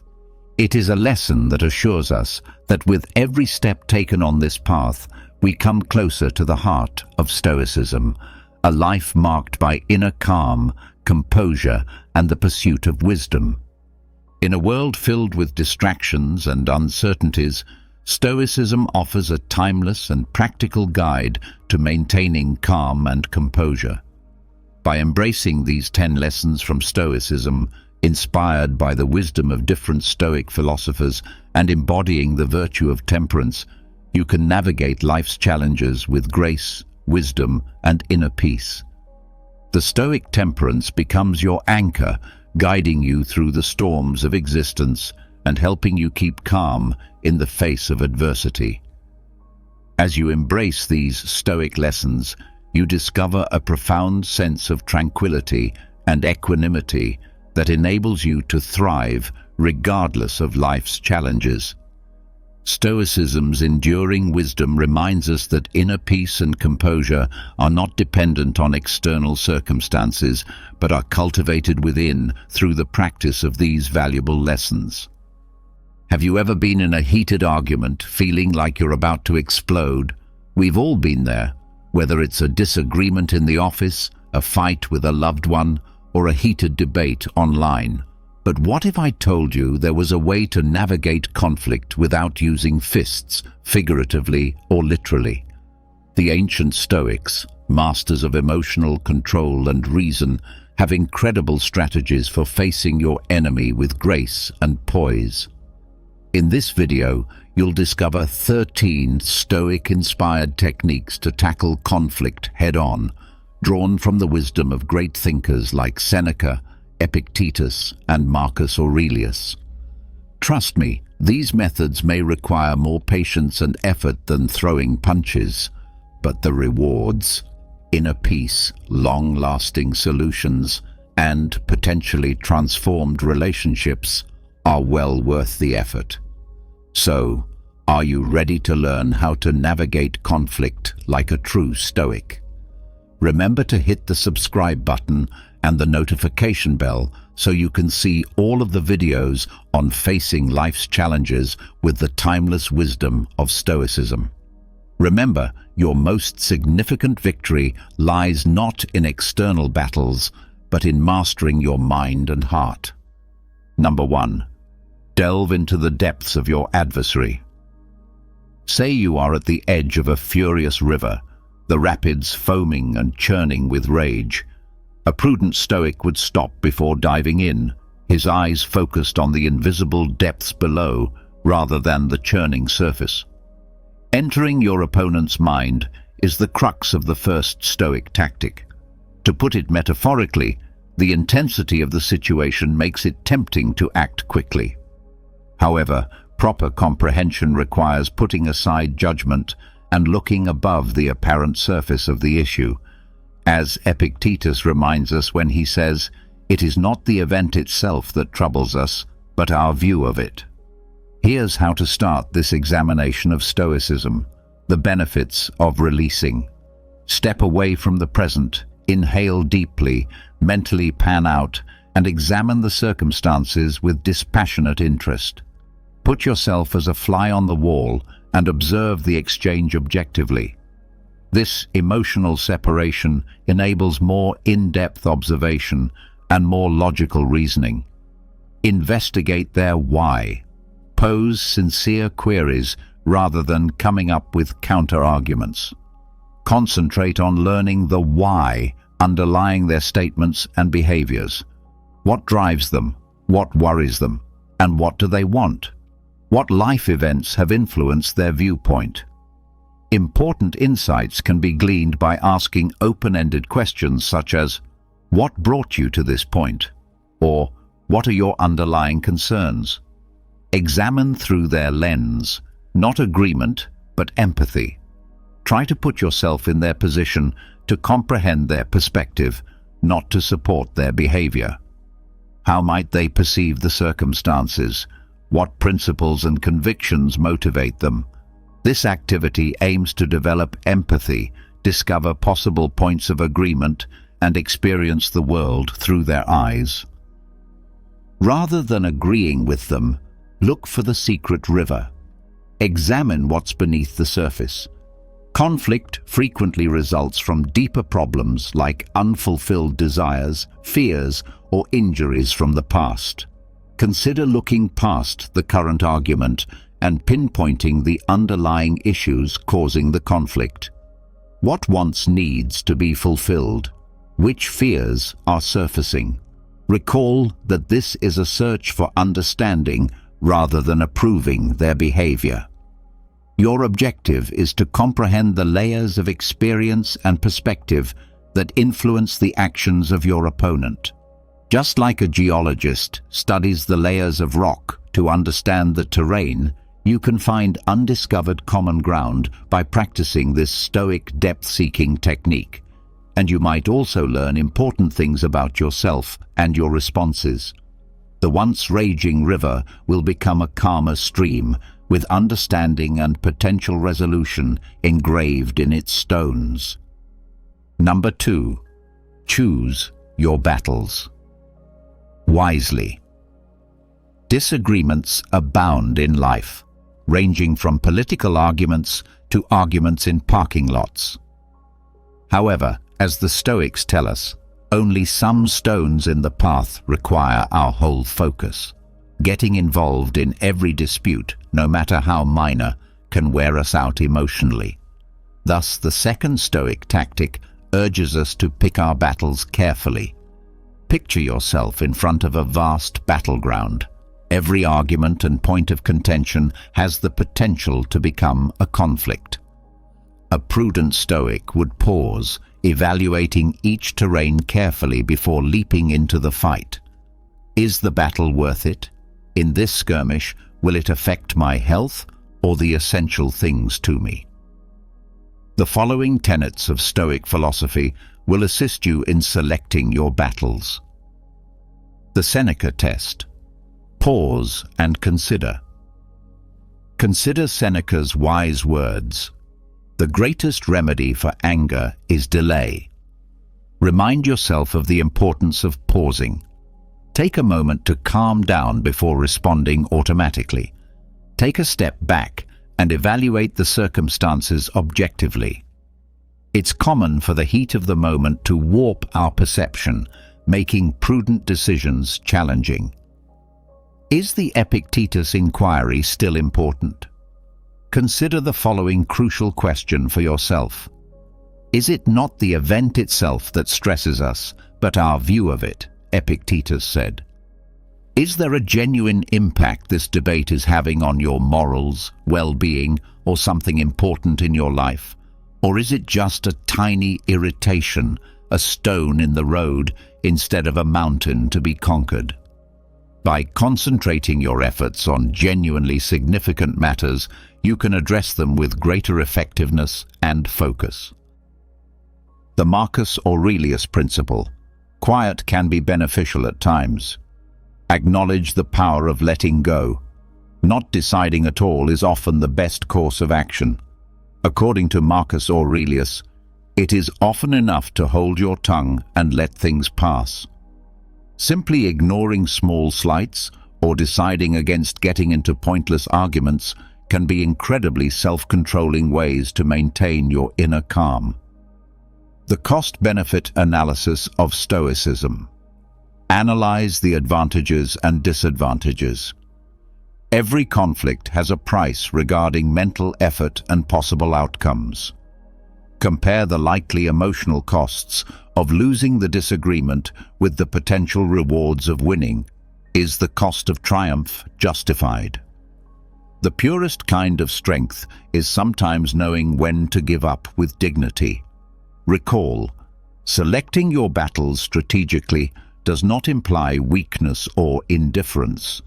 It's about realizing how limited your time and energy are and using them wisely. By applying this Stoic knowledge, you may navigate life's battlefield more focused and save your strength for the moments that matter. Number 3. Speak with calm and clarity. Imagine yourself facing your opponent with your words prepared for war rather than your weapons drawn. However, the Stoic approach emphasizes calm clarity, which opens the door to more constructive discourse.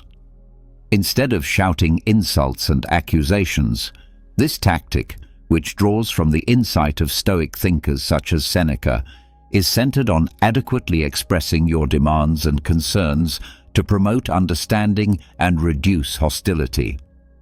The following are the main components of communication that draw inspiration from Stoicism. Develop your active listening skills. Go beyond simply waiting to speak. Pay close attention to what your opponent says before offering your own. Please pay close attention to them, both with words and body language. Don't interrupt, nod intelligently, and maintain eye contact. This shows that you appreciate them and understand what they're saying. Respect their emotions and validate their experiences. Empathy, not agreement. Respect their feelings and experiences, even if you disagree. Statements like, "I understand you're feeling frustrated," or "It sounds like this situation is important to you," can help establish rapport and connect. Raise any concerns you may have with I statements. Consider your viewpoint. Instead of placing blame, use I words to communicate your needs and feelings rather than critical you statements. You always do this. Examples of such statements include, "I need to feel respected in this situation," and "I feel hurt when you..." This lessens defensiveness and promotes a more team-oriented approach to problem solving. Speak firmly and calmly rather than aggressively. Control, not noise, makes one strong. Speak up to ensure you understand, not because you're angry. Maintain a composed tone while speaking with strength and assurance. Steer clear of insults and personal assaults. They will only make the issue worse. Put solving problems first, not points. Seek solutions rather than victories. Remember that the objective is to devise a solution that benefits both of you, not to win the disagreement. Start the discussion with a question like, "What can we do to address this together?" and center it around cooperative problem solving. How can we reach a mutually agreeable outcome? Recall that practicing calm, clear speech is a necessary skill. If you make a mistake, don't be scared to apologize and have patience with yourself. Navigating even the most difficult tasks will get easier the more positive communication you engage in. Number 4. Seek the shared path. Imagine a pair of alpinists ascending seemingly distinct peaks. However, as they climb, they become aware that their respective paths converge and lead to a shared summit where understanding will shine. This metaphor is especially pertinent to the 4th tactic on our non-confrontational journey, seeking the shared road. It represents the Stoic concept of oikeiosis, living in harmony with the natural order. Even though disagreement frequently gives the impression that our ideals or ambitions are incompatible, the Stoics encourage us to look below the surface and discover the deeper currents that bind us, even though they might not appear necessary at first. By concentrating on these common interests, we can create a framework for cooperation and compromise that will eventually result in a more amicable settlement. To start your Stoic search for common ground, follow these steps. Change perspective from me to we. Transcend individual viewpoints. Recast the disagreement as a cooperative effort toward a common objective rather than a you versus me situation. Consider this. What do we both ultimately want? This change in viewpoint allows for possible points of agreement, even if they are not immediately apparent. Look for the necessities below. Look below the surface. Conflicting wants are frequently the result of underlying unfulfilled needs. Examine the needs each of you is attempting to satisfy through this conflict. It could be a need for safety, honor, or approval. Recognizing these everyday needs can foster empathy and make discovering solutions that care for them more accessible. Discover shared ideas. Our values guide our actions. Look behind the particular problem at hand and investigate the core principles that everyone possesses.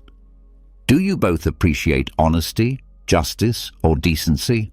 Shared values can act as a moral compass, pointing you toward decisions consistent with your beliefs. Begin small, gain speed. Appreciate small victories. Don't count on reaching a consensus right away on everything. Instead, concentrate on finding tiny points of agreement, regardless of how trivial they appear. These early agreements can foster confidence and momentum, making taking on more challenging problems simpler. Recall that life is a journey rather than a destination. The key is patience. It can take time to find common ground, so be patient and understanding. Recognize accomplishments, accept failures, and remember that every step toward cooperation is a step away from confrontation. You set off on a path beyond simple solutions using this Stoic technique. By seeing the connections between your experiences and laying the groundwork for a more peaceful future, you look for a standard route. Remember that those who ascend together, guided by the light of shared ideals and interests, will reach the height of understanding. Number 5. Appeal to their inner values. Imagine yourself before a massive oak tree, its roots firmly entwined with the soil. It will take more than just raw force to move the oak. On the other hand, a prudent Stoic would be aware of the influence of the elements, such as wind and water, which might subtly nudge something toward its ideals by whispering in its ear. This metaphor exemplifies the Stoic tactic of appealing to inner ideals, a potent instrument for skillfully and peacefully resolving disputes. we direct our attention to the rich soil of their values and ideas rather than taking direct aim at their persona. Understanding and respecting their inner compass can produce solutions consistent with their fundamental beliefs. This will eventually result in more sincere buy-in and long-lasting agreements. To start your Stoic journey towards value-driven persuasion, follow these steps. Expose the value landscape. Develop into a valuable archaeologist by conducting research before formulating your case. What principles do they adhere to? What values direct their behavior? Keep an eye on what they say and do, and note what they affirm, deny, and laud. This facilitates creating a map of their value-scape. By pointing out possible connections, close the value divide. Identify the common theme. Avoid assuming their values are completely at odds with yours. Seek out common ideals, even if they don't seem to fit the circumstances at hand. You both appreciate duty, honesty, and fairness. Finding these common values acts as a link, enabling you to present your case in a way that appeals to them. Talk in their vocabulary. After you clearly understand their values, adjust your message to fit them rather than trying to trick them. Talk in a way that expresses their interests and worries. This is telling your values in a way that is consistent with theirs, creating a sense of common ground rather than compromising your own. Don't just tell, show. Since deeds speak louder than words, show them how your solution embodies their beliefs rather than merely explaining them.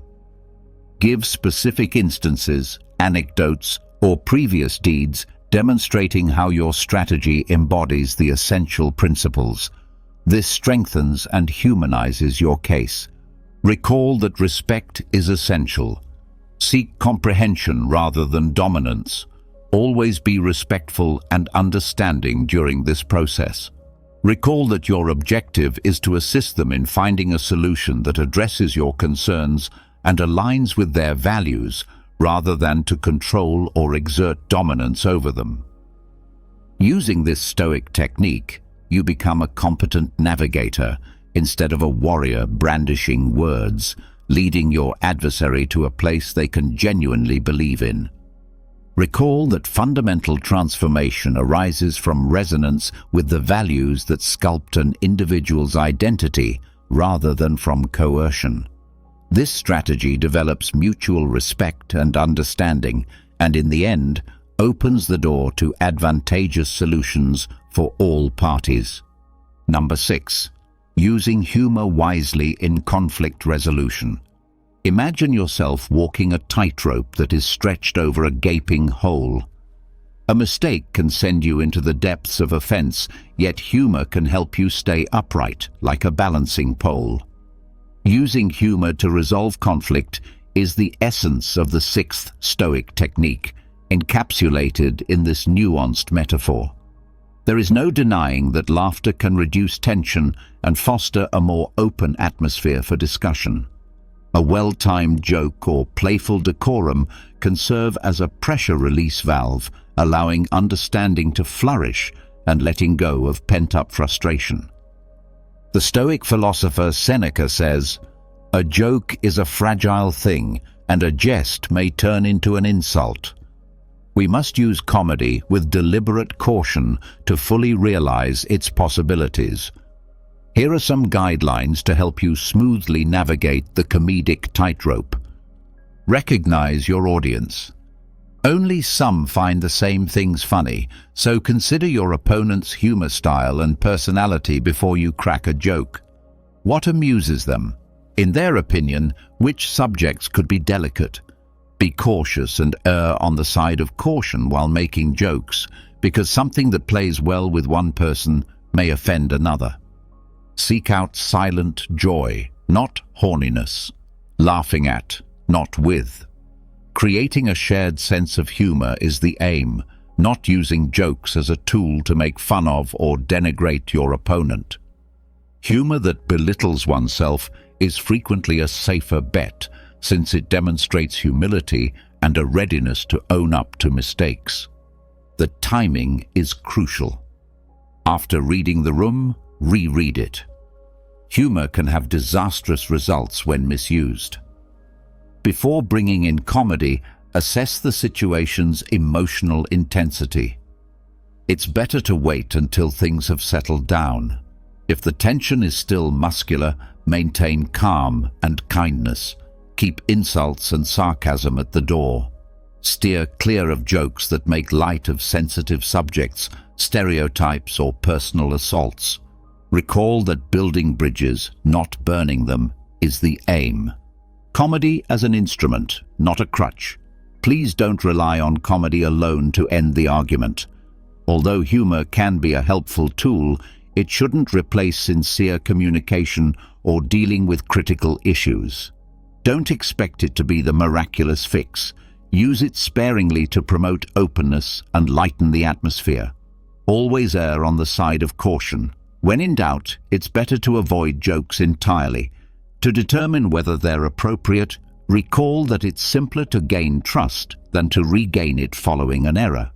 Including comedy using these Stoic ideas, comedy may become an effective tool for rapport building, stress relief, and opening up more excellent room for conflict resolution rather than a dangerous tightrope walk. Recall that the power of laughter is in its capacity to unite rather than divide. When used appropriately, it can turn tense situations into chances for understanding and resolution. This might shock you. Number 7. Offer empathy. Empathy. Picture yourself on a rough mountain trail, staring over a gap at a fellow climber who seems to be going the other way. Their annoyance and rage crackle through the valley like a windstorm. Instead of hurling arguments across the vacuum, the Stoic approach would be to descend gradually, bridge the gap, and extend an understanding hand. This is the core of the 7th strategy, the Stoic principle of expressing empathy.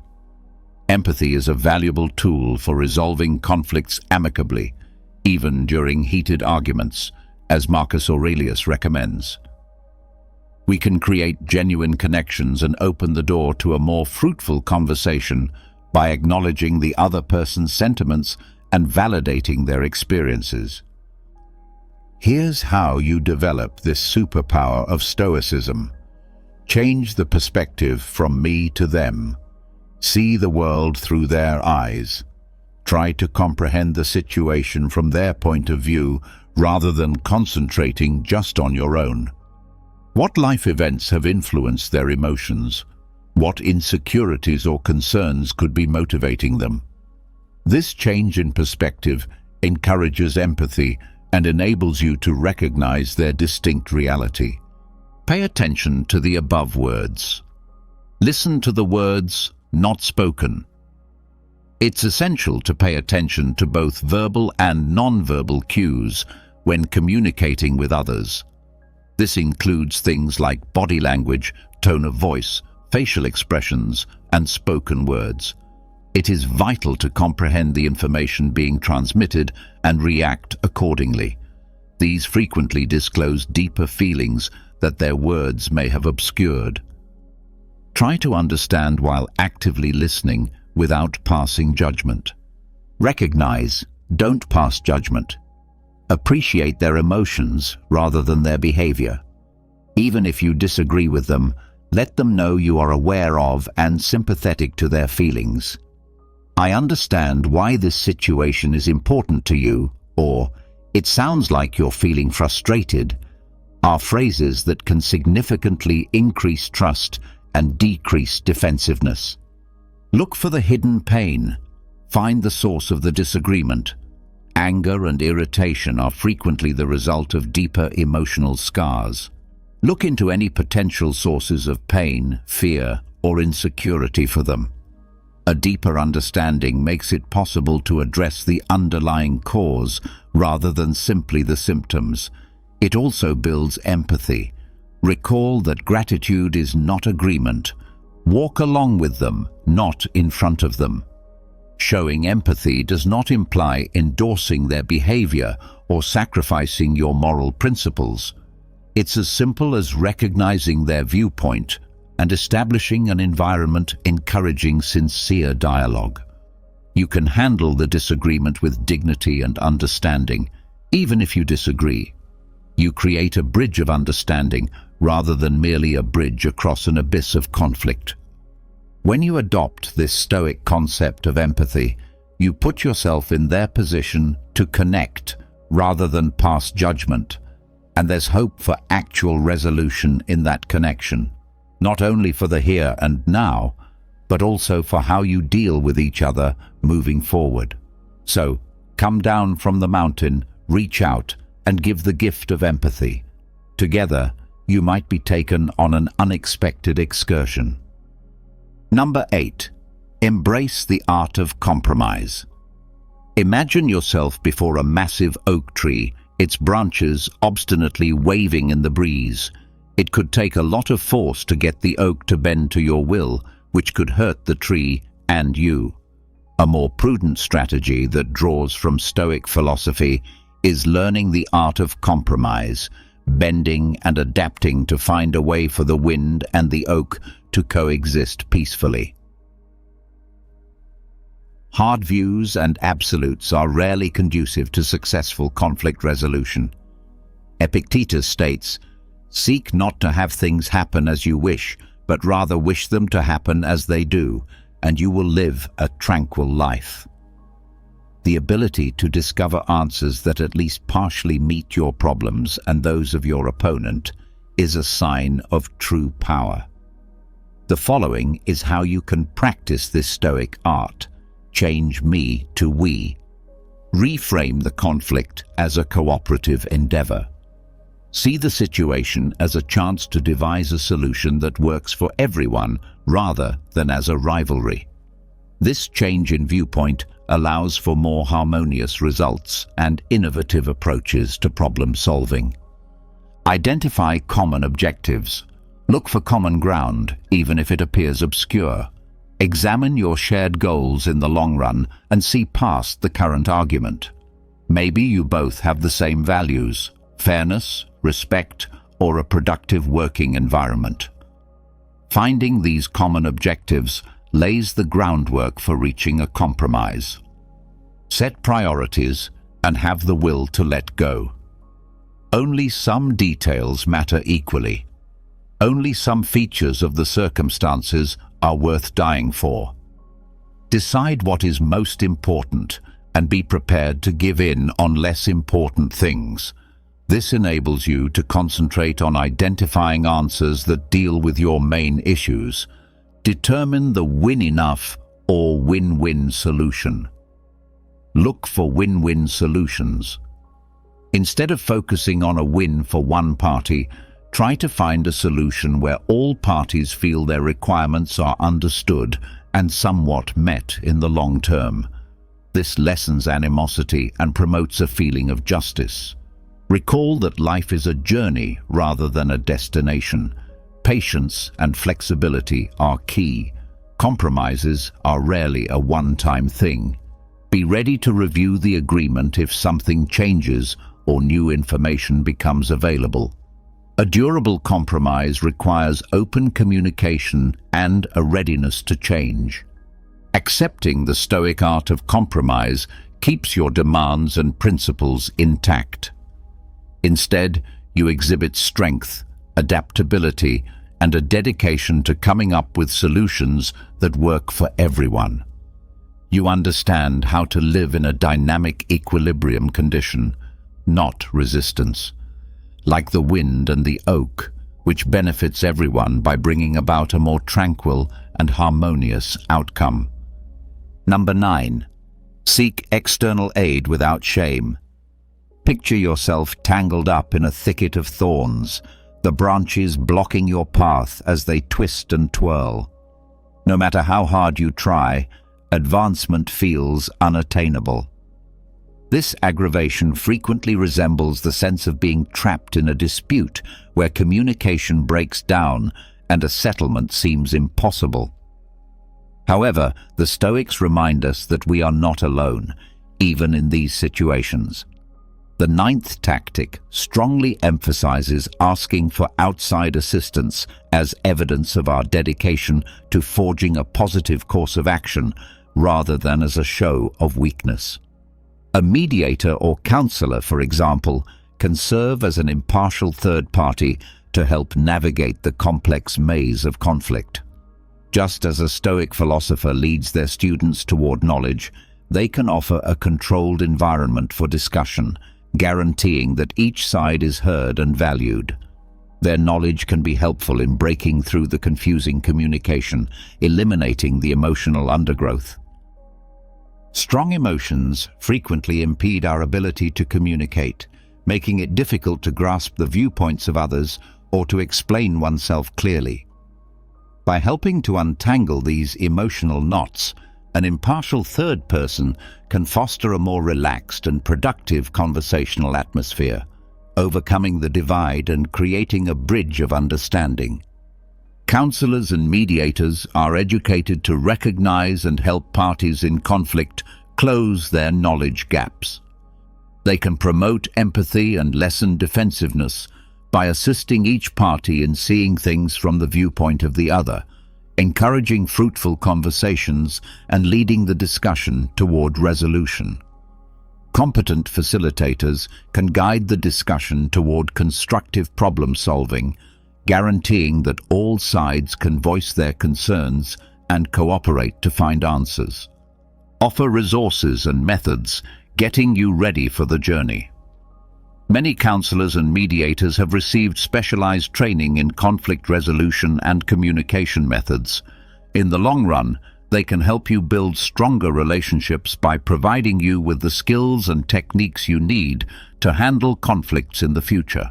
Recall that asking for help is a strength, not a sign of weakness, but of wisdom. According to Stoic philosophy, asking for assistance is a display of wisdom rather than weakness. It shows that you are dedicated to developing a solution that works for everyone and are prepared to invest in your development and the partnership's success. By enlisting outside assistance, you can benefit from the knowledge and expertise of others, allowing you and your opponent to successfully negotiate the complex maze of disputes and arrive at a peaceful and constructive conclusion. Recall that occasionally receiving assistance can brighten the way ahead and remind you that you are not alone, even in the most trying circumstances. Number 10. Forgiveness. Imagine yourself fastened to a massive rock, its mass pulling you downward while its jagged edges pierce your flesh. This weight, which keeps you stuck in the past and makes it difficult for you to go on, is the weight of resentment and unforgiveness. Forgiveness, a gift to oneself, is a potent tool the Stoic philosophy offers for releasing these bonds. Neither the past nor the other person's behavior is justified by forgiveness. We are reminded by Seneca that he who is revengeful lives with a wound always open. Instead, forgiveness is a deliberate decision to let go of the hurt feelings that keep you stuck so you can go on with more clarity and peace of mind. Here's how to start this self-liberating Stoic journey. Turn the attention from them to you. Acknowledge the effect on your health. More harm results from holding on to anger and resentment than from the other person. It drains your vitality, impairs your judgment, and makes it more difficult for you to be happy and at peace. You can take back control of your mental condition and put your well-being first when you choose forgiveness. Recognize the influence of perspective.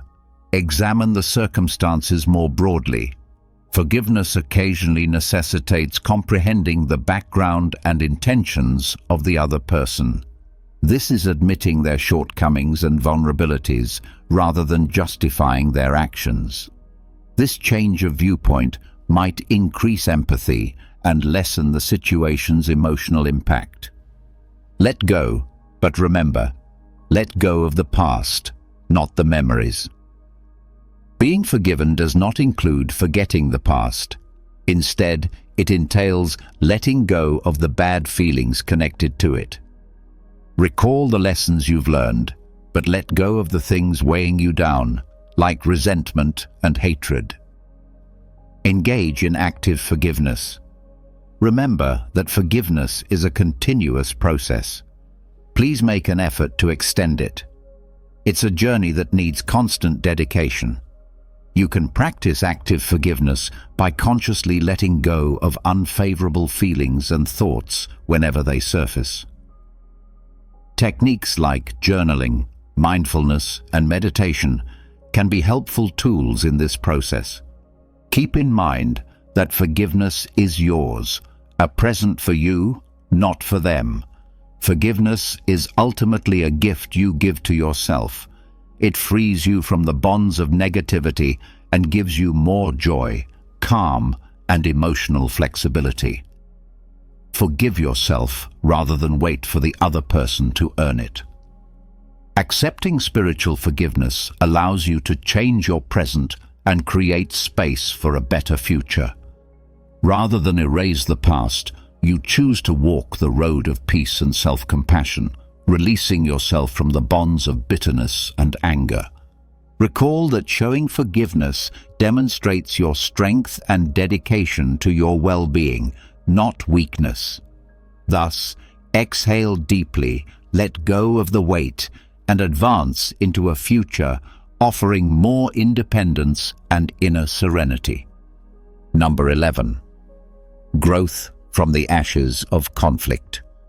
Think of a phoenix that has undergone conflict and grown stronger and wiser. The spirit of the 11th Stoic strategy, using conflict as a catalyst for personal growth, is embodied in this potent metaphor. Remember Epictetus's advice, to make the best use of what is in your power and take the rest as fixed and beyond your control. Through introspection and self-evaluation, you can turn disagreement into a learning opportunity and a springboard for personal growth. Here's how to start this life-changing adventure. Adopt a learning attitude. See obstacles as opportunities. Change your mindset from perceiving conflict as a bad thing to perceiving it as an opportunity to develop and learn.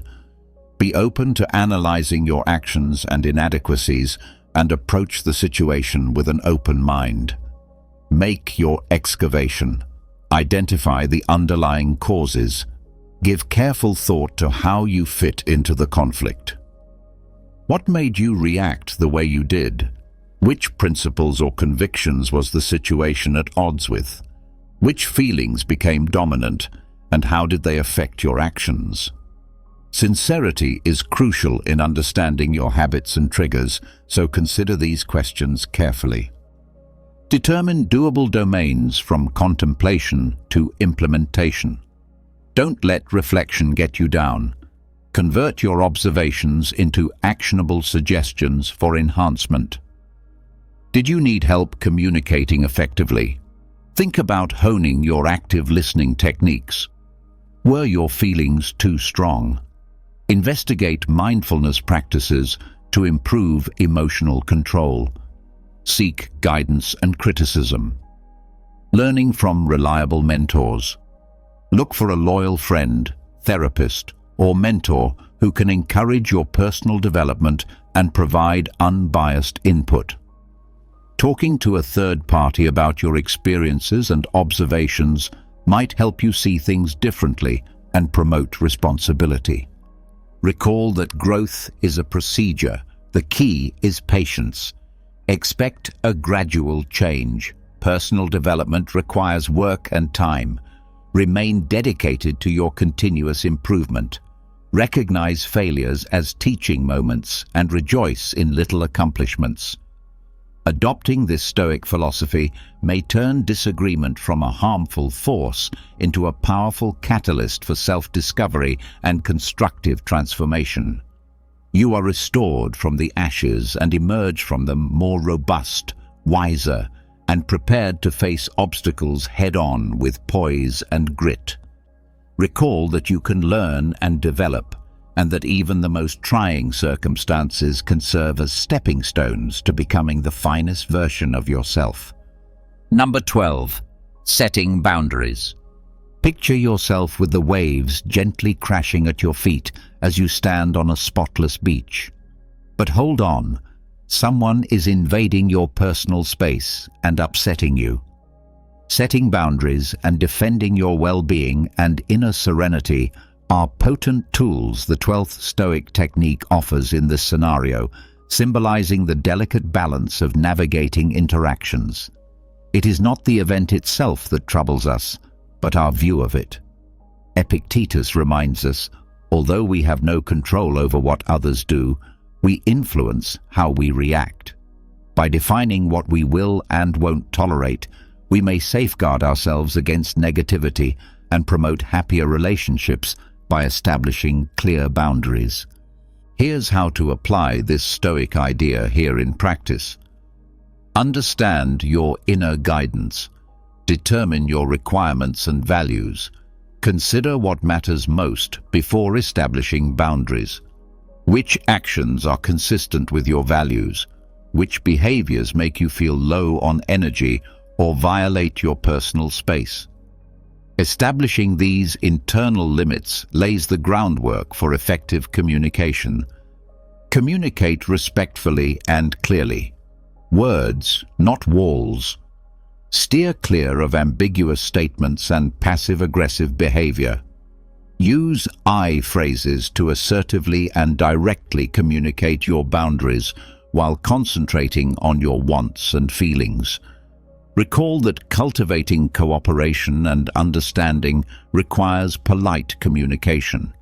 The secret is consistency. Consistency is vital. Once you set boundaries, be steadfast, like a lighthouse. Never give in to guilt or avoid conflict by making exceptions. You gain respect from others and show yourself respect by sticking to your boundaries. Get ready for opposition. Recognize that not everyone will be amenable to your boundaries. Prepare yourself for possible resistance by politely restating your position and stressing how important it is to honor your requirements. Recall that boundaries give you power. Self-care is the key to freedom. Establishing limits is necessary to safeguard your mental and emotional health, not to be selfish. You can set an environment where you can grow by protecting your space and energy, which aligns with Seneca's goal of living with a cheerful heart and a grateful attitude.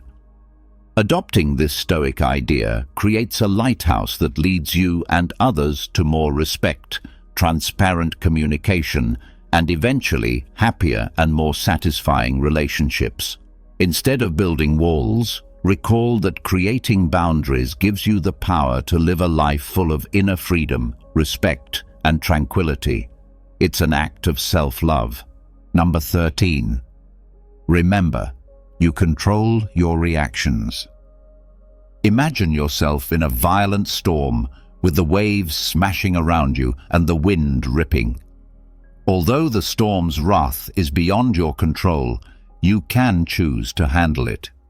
This potent analogy captures the spirit of the 13th Stoic tactic: to remember that you are in charge of your responses and not the events around you. The Stoics remind us that real strength comes from dominating our inner world rather than exerting force over the outside world. Epictetus states, "It is a shame for the soul to depend on the body for satisfaction." We gain inner calm despite life's storms by concentrating on our reactions, which we can control. Here's how you develop this superpower of Stoicism. Determine what triggers you. Recognize your emotional terrain. Think briefly about the circumstances or activities that usually make you feel bad. Are there some phrases, people, or situations that get under your skin? The first step in controlling these triggers is acknowledging them. Take a moment to breathe. Make room between the stimulus and the response. Decide to wait before acting on impulse. Inhale deeply and give yourself space to observe and evaluate the circumstances quietly. This gives you room to make deliberate decisions and keeps your emotions from controlling what you do. Shift your viewpoint. Change the perspective, not the facts. Our reactions are frequently influenced more by how we interpret situations than their actual occurrence. Examine other viewpoints and confront your automatic beliefs. Can this situation be solved? What good things are you able to concentrate on? Select your reaction carefully. React. Don't overreact. After you've collected yourself and adjusted your viewpoint, consider your options carefully before responding. Does it help you to react with rage or frustration?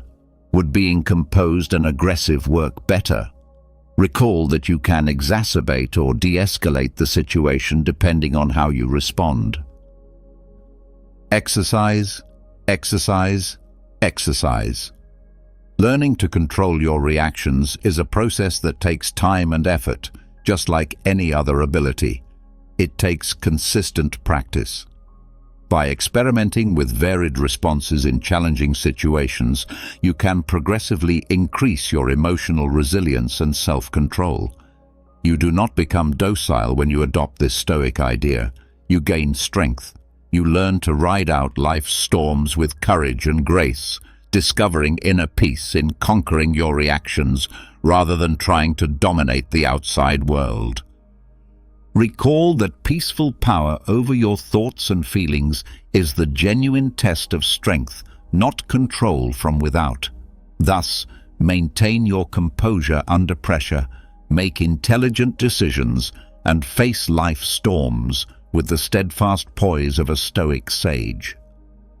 These Stoic-inspired techniques can help you turn disagreement from a place of fighting into one of learning, understanding, and inner calm. Recall that the real triumph is not about defeating your opponent, but about controlling your feelings and becoming a stronger, more confident version of yourself. We're about to explore 7 habits that completely transformed my life in just 1 week. Yes, you read that correctly. 1 week. I know it sounds almost unbelievable, but trust me, these aren't the typical tips you hear all the time. These are real, honest habits that I personally incorporated into my daily routine. I experienced the struggles, the breakthroughs, and the growth, and the change I underwent was nothing short of amazing. I'm excited to share these with you because they've made such a profound difference in my life, and I believe they can do the same for you. Whether you're aiming to boost your productivity, improve your mental health, or make a positive change in your daily life, these habits can help you get there. So grab a cup of coffee, get comfortable, and let's dive in. Stick with me until the end, because these habits aren't just theoretical. They're practical steps that you can begin implementing today. I'll also share personal stories and insights from my own journey, giving you a candid look at how these habits worked for me. Let's get started. The first habit that truly changed my life was waking up early. Let's be real, I was never a morning person. My bed was my sanctuary, and I used to hit the snooze button far too many times. Mornings always felt rushed, and I often felt like I was starting my day off wrong. But I decided to try waking up early, and let me tell you, it was a game changer. I began setting my alarm for 5 a.m., and the first few days were tough. I dragged myself out of bed, feeling groggy and questioning whether this was worth it. But I pushed through, and by the 3rd day, something incredible happened. I began to appreciate the peacefulness of the early morning hours. There was something almost magical about being up before the rest of the world, when everything was still and calm. With those extra hours in the morning, I had time for things I'd never been able to fit into my day before. I started with some light exercise, nothing intense, just stretching or a short jog around the neighborhood.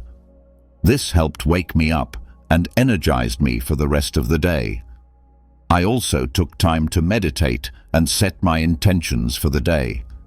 These few moments of mindfulness had a huge impact on my overall mindset and productivity. An unexpected benefit of waking up early was that I no longer felt rushed. I had plenty of time to enjoy a healthy breakfast, savor my coffee, and plan out my day. This calm, unrushed start set a positive tone for the entire day. I felt more organized, less stressed, and had a greater sense of control over my time. One memory that stands out was the morning I watched the sunrise from my balcony. It was such a simple moment, but deeply beautiful. As the sky changed colors and the world slowly came to life, I felt an overwhelming sense of gratitude and peace. It was in that moment that I truly understood the power of waking up early. I encourage you to give it a try, even if it's just for a week.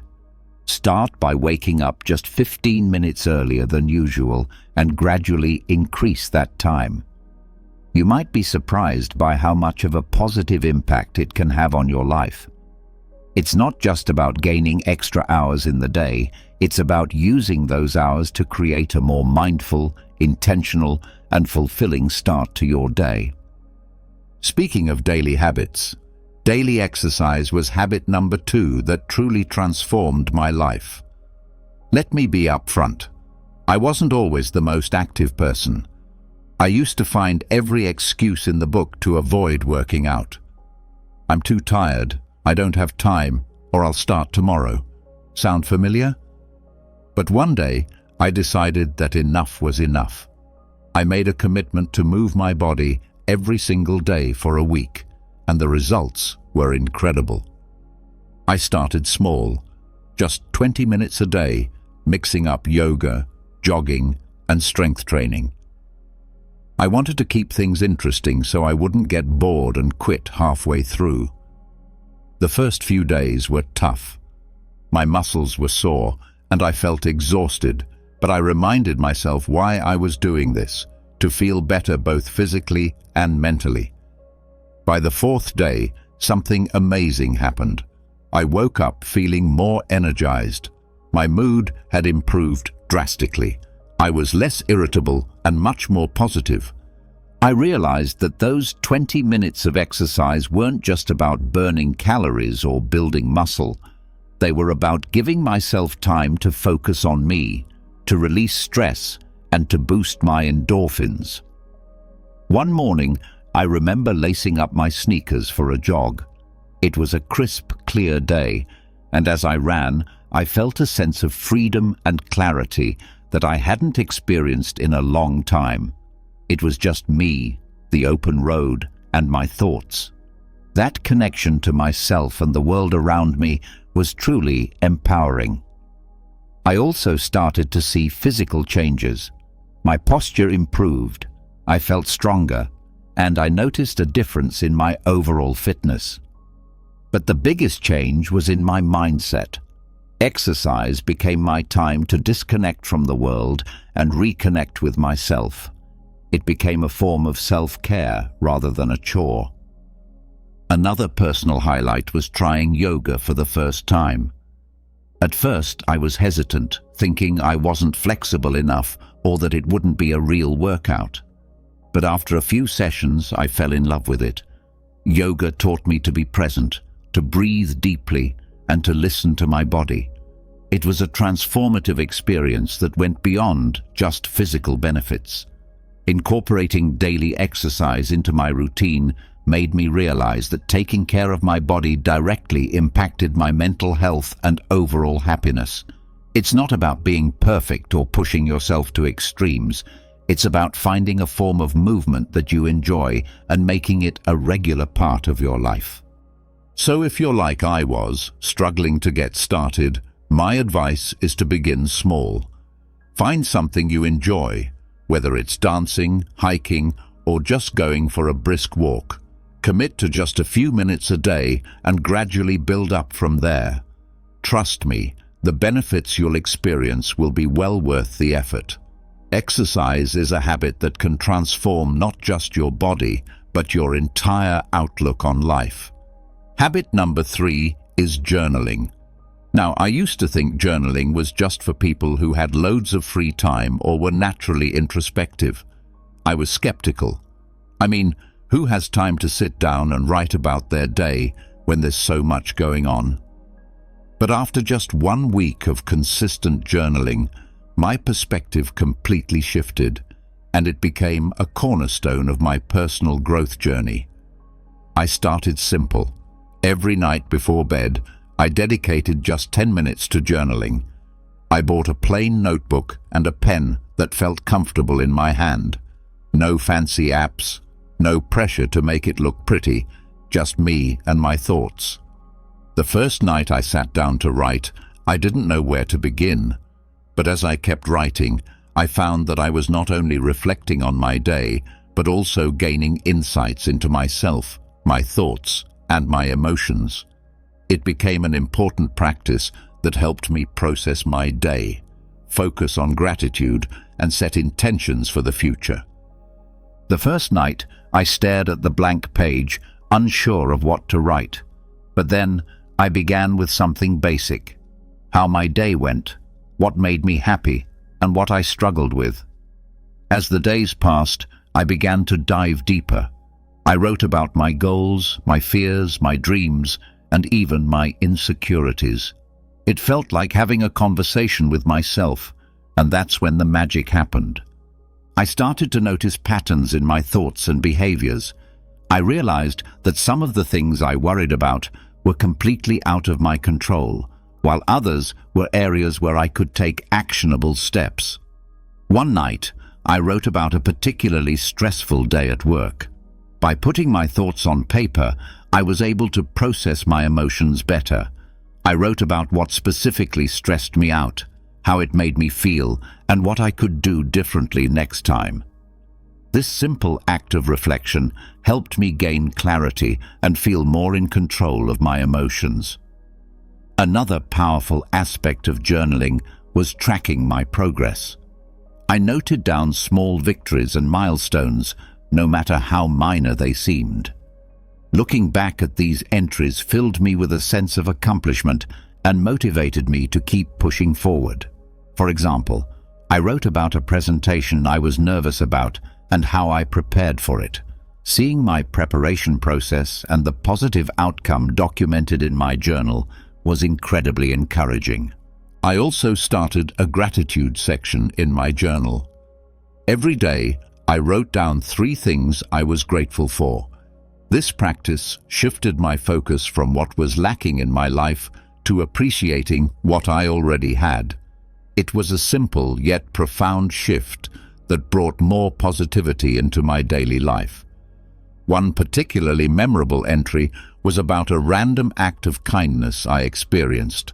A stranger helped me when I was struggling with my grocery bags. Writing about this act of kindness not only made me feel grateful, but also inspired me to pay it forward. Through journaling, I discovered a lot about myself, my desires, my fears, my strengths, and my weaknesses. It became a form of therapy, a way to untangle the complex web of thoughts and emotions that we all carry around. It provided a safe space where I could be completely honest with myself without fear of judgment.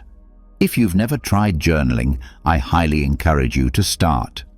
Don't worry about writing perfectly or having profound thoughts. Just write whatever comes to mind. It could be a stream of consciousness, a recap of your day, or reflections on a specific event. Give yourself the freedom to express whatever you're feeling. You might be surprised at how much clarity and peace it brings into your life. Remember, it's not about what you write, it's about the process of writing itself. Next up, mindful eating. This was a big one for me because, like many people, I used to eat on the go, barely paying attention to what or how much I was consuming. My meals were often rushed and distracted, eaten while scrolling through my phone or working on my laptop. I didn't realize how much this was affecting my overall well-being until I decided to give mindful eating a try for 1 week. Mindful eating is all about paying full attention to the experience of eating and drinking, both inside and outside the body. It's about savoring each bite, noticing the flavors, textures, and even the sounds of your food. So, I made a commitment to eat all my meals mindfully. I started by setting the scene for my meals. I cleared my dining table, set a nice place for myself, and removed any distractions. No phone, no TV, no laptop. At first, it felt a bit strange to sit quietly with my meal, but it quickly became a calming ritual. I began each meal with a few deep breaths to center myself and bring my focus to the present moment. One of the first things I noticed was how much more I enjoyed my food. I took the time to really taste and appreciate each bite. Foods I had eaten hundreds of times before suddenly had new, delightful flavors and textures that I had never really noticed. For example, the crunch of fresh vegetables and the sweetness of ripe fruit became much more pronounced. It was like experiencing food in high definition. Another major change was how much more satisfied I felt after meals. By eating slowly and mindfully, I gave my body time to signal when it was full. This was a big shift for me, as I used to eat quickly and often ended up overeating. By paying attention to my hunger and fullness cues, I found that I naturally ate less and felt more satisfied. One memorable experience was with a simple bowl of oatmeal. Normally, I would wolf it down without a second thought, but this time I took it slow, savoring the creamy texture and the subtle sweetness of the honey I drizzled on top. It became a moment of gratitude and mindfulness that set a positive tone for the rest of my day. I also started to notice how different foods made me feel. Heavier processed foods left me feeling sluggish and bloated, while fresh whole foods made me feel energized and light. This awareness led me to make healthier choices naturally, without feeling deprived or restricted. Another aspect of mindful eating is being aware of the emotional connections we have with food. I started to recognize when I was eating out of boredom, stress, or emotional comfort, rather than true hunger. This awareness was powerful. Instead of mindlessly snacking, I could address the underlying emotion. Maybe I needed a break, some relaxation, or a chat with a friend, rather than a bag of chips.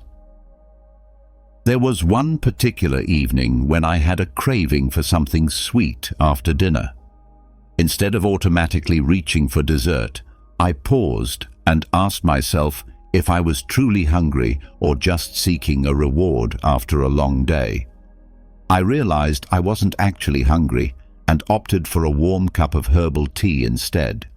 It was a small victory that highlighted how powerful mindful eating can be. Incorporating mindful eating into my life was a transformative experience. It helped me develop a healthier relationship with food, improved my digestion, and even enhanced my overall sense of well-being. It's a habit I've continued beyond that initial week, and I can't recommend it enough. If you're interested in trying mindful eating, start with just one meal a day.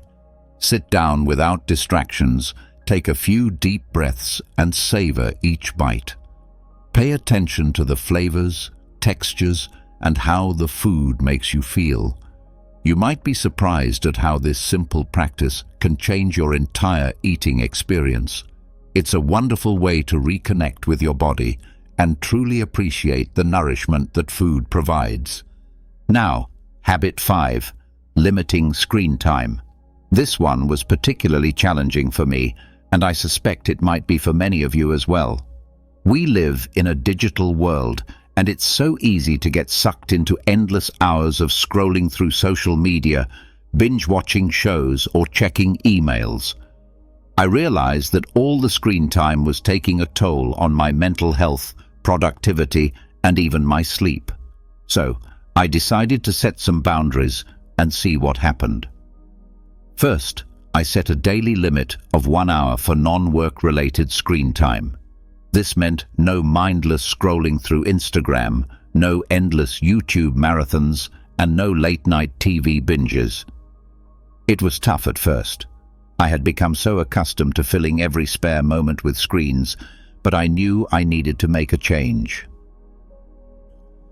The first thing I noticed was how much more time I had in my day. I hadn't realized how much of my time was being eaten up by screens until I consciously limited it. With those extra hours, I found myself rediscovering old hobbies and interests that I had neglected. I picked up a book I had been meaning to read, started doodling and drawing again, and even tried my hand at cooking new recipes. One evening, instead of watching TV after dinner, I decided to take a walk in the park. The fresh air, the sounds of nature, and the simple act of moving my body felt incredibly rejuvenating. It was a stark contrast to the usual screen-induced lethargy. That walk became a cherished part of my daily routine, something I looked forward to and enjoyed immensely. Another significant change was in my sleep quality. I used to take my phone to bed, scrolling through social media or watching videos until I felt sleepy. But this habit often left me feeling wired and restless, leading to poor sleep. By limiting screen time, especially before bed, I found it much easier to wind down and fall asleep. I started a bedtime routine that didn't involve screens, reading a physical book, meditating, or simply reflecting on my day. This change led to deeper, more restful sleep and made a huge difference in my overall energy levels. I also noticed improvements in my mental health. Without the constant barrage of news updates, social media comparisons, and digital distractions, I felt less anxious and more present. I was more focused during conversations, more attentive to the people around me, and more engaged in my daily activities. It was like a fog had lifted, allowing me to see and experience life more clearly. One particularly memorable day was when I spent an entire afternoon at a local cafe with just a notebook and a pen. I wrote down my thoughts, planned some goals, and even sketched a bit. It was such a peaceful and productive time, free from digital interruptions. I felt more connected to myself and my surroundings in a way that screens had never allowed. Of course, there were moments of temptation and slips along the way, but each time I noticed myself reaching for my phone out of habit, I gently reminded myself of the benefits I was experiencing and redirected my focus to something more fulfilling. Limiting screen time isn't about completely eliminating technology from your life. It's about creating a healthier balance and being more intentional with your time. If you're feeling overwhelmed or disconnected, I encourage you to try setting some screen time boundaries. Start small, maybe with an hour less each day, and gradually increase it. Use that extra time to reconnect with yourself, your loved ones, and the world around you. You might be surprised at how much richer and more fulfilling life can be when you step away from the screens and engage more with the real world. All right, everyone, that wraps up our journey through the 7 habits that dramatically changed my life in just 1 week. It's been an incredible experience, not just implementing these habits, but also sharing them with you. Each of these habits has the power to bring about significant positive changes, and I truly believe that if they worked for me, they can work for anyone. If any of these habits have inspired you, I encourage you to try them out for yourself. Start small, maybe with just one habit, and see how it feels. Adjust according to what suits your lifestyle and needs. Remember, the goal isn't perfection. It's progress. It's about making small, manageable changes that, over time, lead to substantial transformations. I'd love to hear about your experiences, so please drop a comment below sharing which habit you're thinking of adopting or any questions you might have about getting started.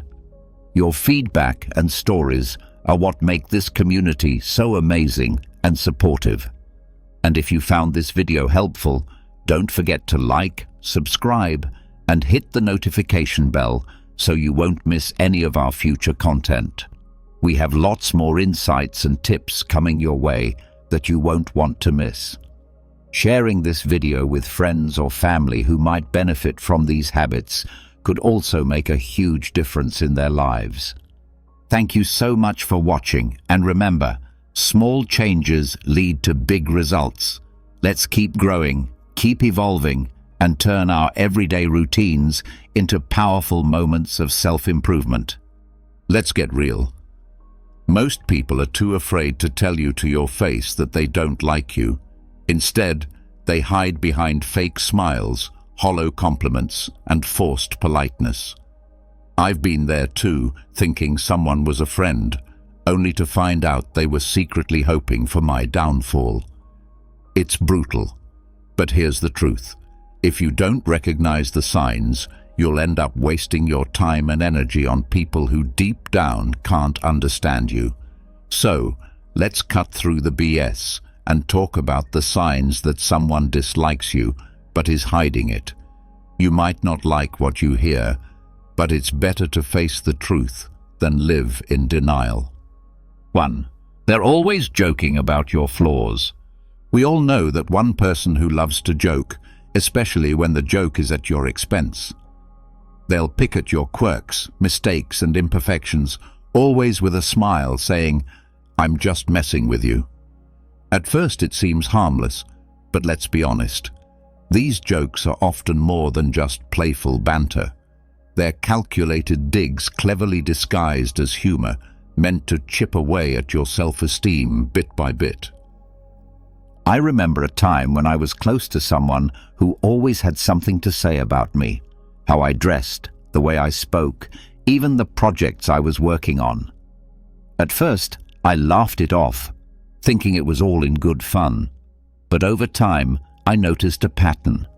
The jokes were always aimed at my perceived weaknesses, never at my strengths. It wasn't long before I started second-guessing myself, wondering if maybe I was the problem. Here's where the controversy kicks in.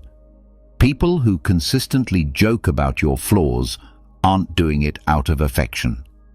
They're testing the waters to see how much disrespect you'll tolerate. It's a subtle form of manipulation, a way for them to assert dominance while keeping you in your place. They're telling you, in no uncertain terms, that you're beneath them. The most insidious part is that they get away with it because we've been conditioned to believe that if we can't take a joke, we're the ones with the problem. But let's flip that script. I'm here to tell you that there's nothing wrong with standing up for yourself when a joke crosses the line. In fact, it's essential. You deserve to be around people who lift you up, not those who knock you down for a cheap laugh. True friends don't need to point out your flaws to feel better about themselves.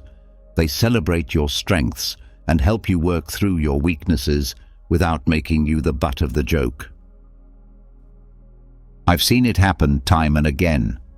People who let these kinds of jokes slide, thinking it's easier to keep the peace than make waves. But here's the deep truth.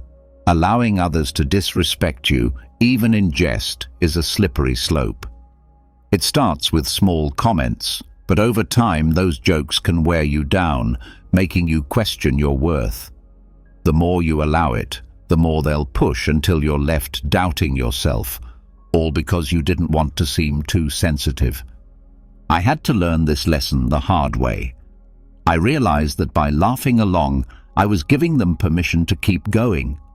I was complicit in my own disrespect. It wasn't until I started setting boundaries and standing up for myself that I noticed a change, not only in how they treated me, but in how I began to see myself. I stopped allowing their words to define me and started taking control of my own story. Here's my advice. The next time someone makes a joke at your expense, don't just brush it off. Ask yourself, is this really funny, or is there something deeper going on here? If it's the latter, don't be afraid to call them out. It might feel uncomfortable, and it might even end the friendship, but your self-respect is worth more than someone else's misguided attempt at humor. Life is too short to be surrounded by people who don't value you. If their version of friendship is constantly putting you down, it's time to seek out new friends. True friends don't need to bring you down to feel good about themselves. So, stand tall, speak up, and never let anyone reduce you to a punchline. 2. They give compliments that feel like insults. We've all experienced it. Someone offers you a compliment, but instead of feeling uplifted, you're left with a bitter taste, like you've been slapped with a velvet glove. It's the kind of compliment that makes you pause and wonder, was that really a compliment or an insult? And here's the harsh truth. Often, it's a mix of both. These backhanded compliments are a subtle tactic used to undermine you while pretending to be kind. I remember a time when I was proud of a big project I had worked on. After putting in countless hours of effort, I finally shared it with a group of colleagues. One of them, someone I thought had my back, said with a smile, "Wow, this is actually pretty good for someone like you." At first, I was stunned. On the surface, it seemed like a compliment, but those last words, "for someone like you," hit me like a ton of bricks. What did that even mean? Was I not expected to do good work? Here's the problem. These so-called compliments aren't meant to lift you up. They're a way to keep you in your place. It's a subtle power play where the person giving the compliment is asserting their superiority while making you doubt your own abilities. What they're really saying is, "I see you trying, but you'll never be as good as me." It's toxic, but it's disguised so well that you almost don't see the harm in it. Let's face it, people who give backhanded compliments are often insecure themselves. They see your strengths and potential, and it intimidates them. So, they throw in these little digs to keep you questioning yourself, making sure you don't surpass them. It's like they're giving you a pat on the back with one hand while holding you down with the other. And here's where it gets even more complicated. We've all done this at some point, not always on purpose, but we've allowed our own insecurities to slip into a compliment that serves to remind someone of their place. But here's the important lesson. You don't have to accept these disguised jabs. You have the power to recognize them for what they are, a reflection of their own insecurities, not a measure of your worth. When someone says, "You're smarter than you look," or "This is good considering you're new at this," don't just take it. Call them out on it, even if it feels awkward. Because if you don't speak up, you allow others to control how you view yourself, and that's a power you should never give away. Over time, I learned to recognize these backhanded compliments for what they truly are, reflections of someone else's insecurities. When you see them this way, they lose their sting.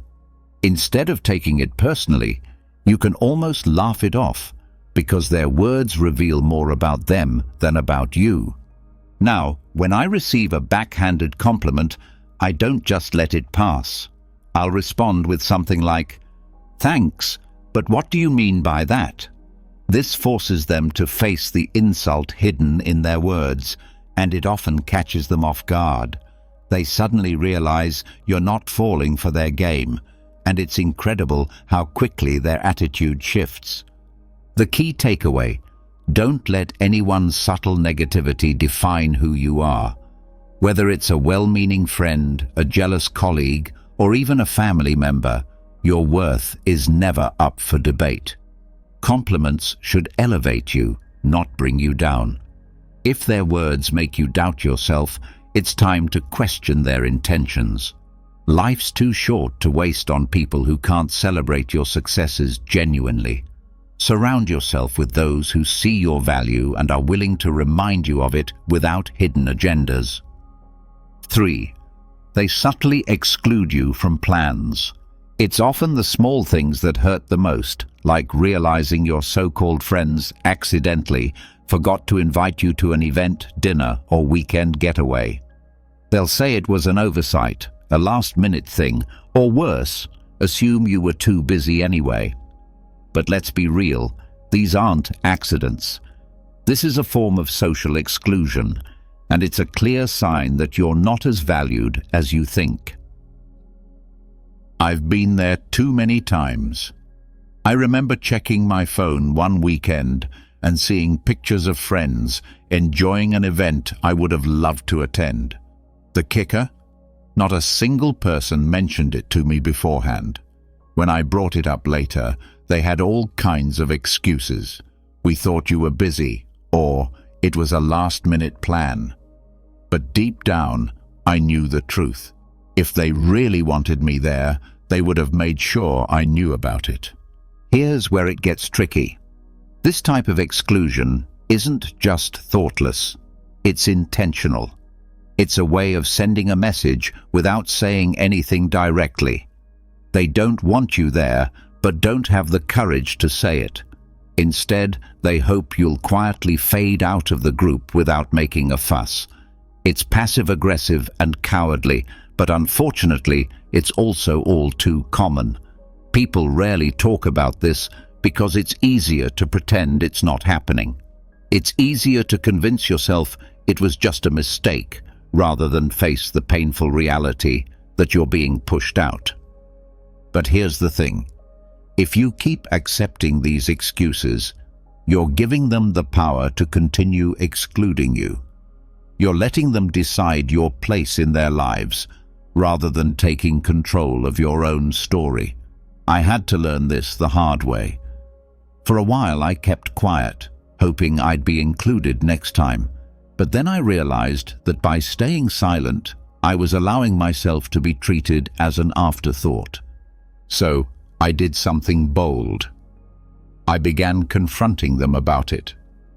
I'd ask, "Hey, I saw you all went out last weekend. Why didn't anyone invite me?" It wasn't easy, and it definitely created some tension, but it forced them to face their behavior. And the result?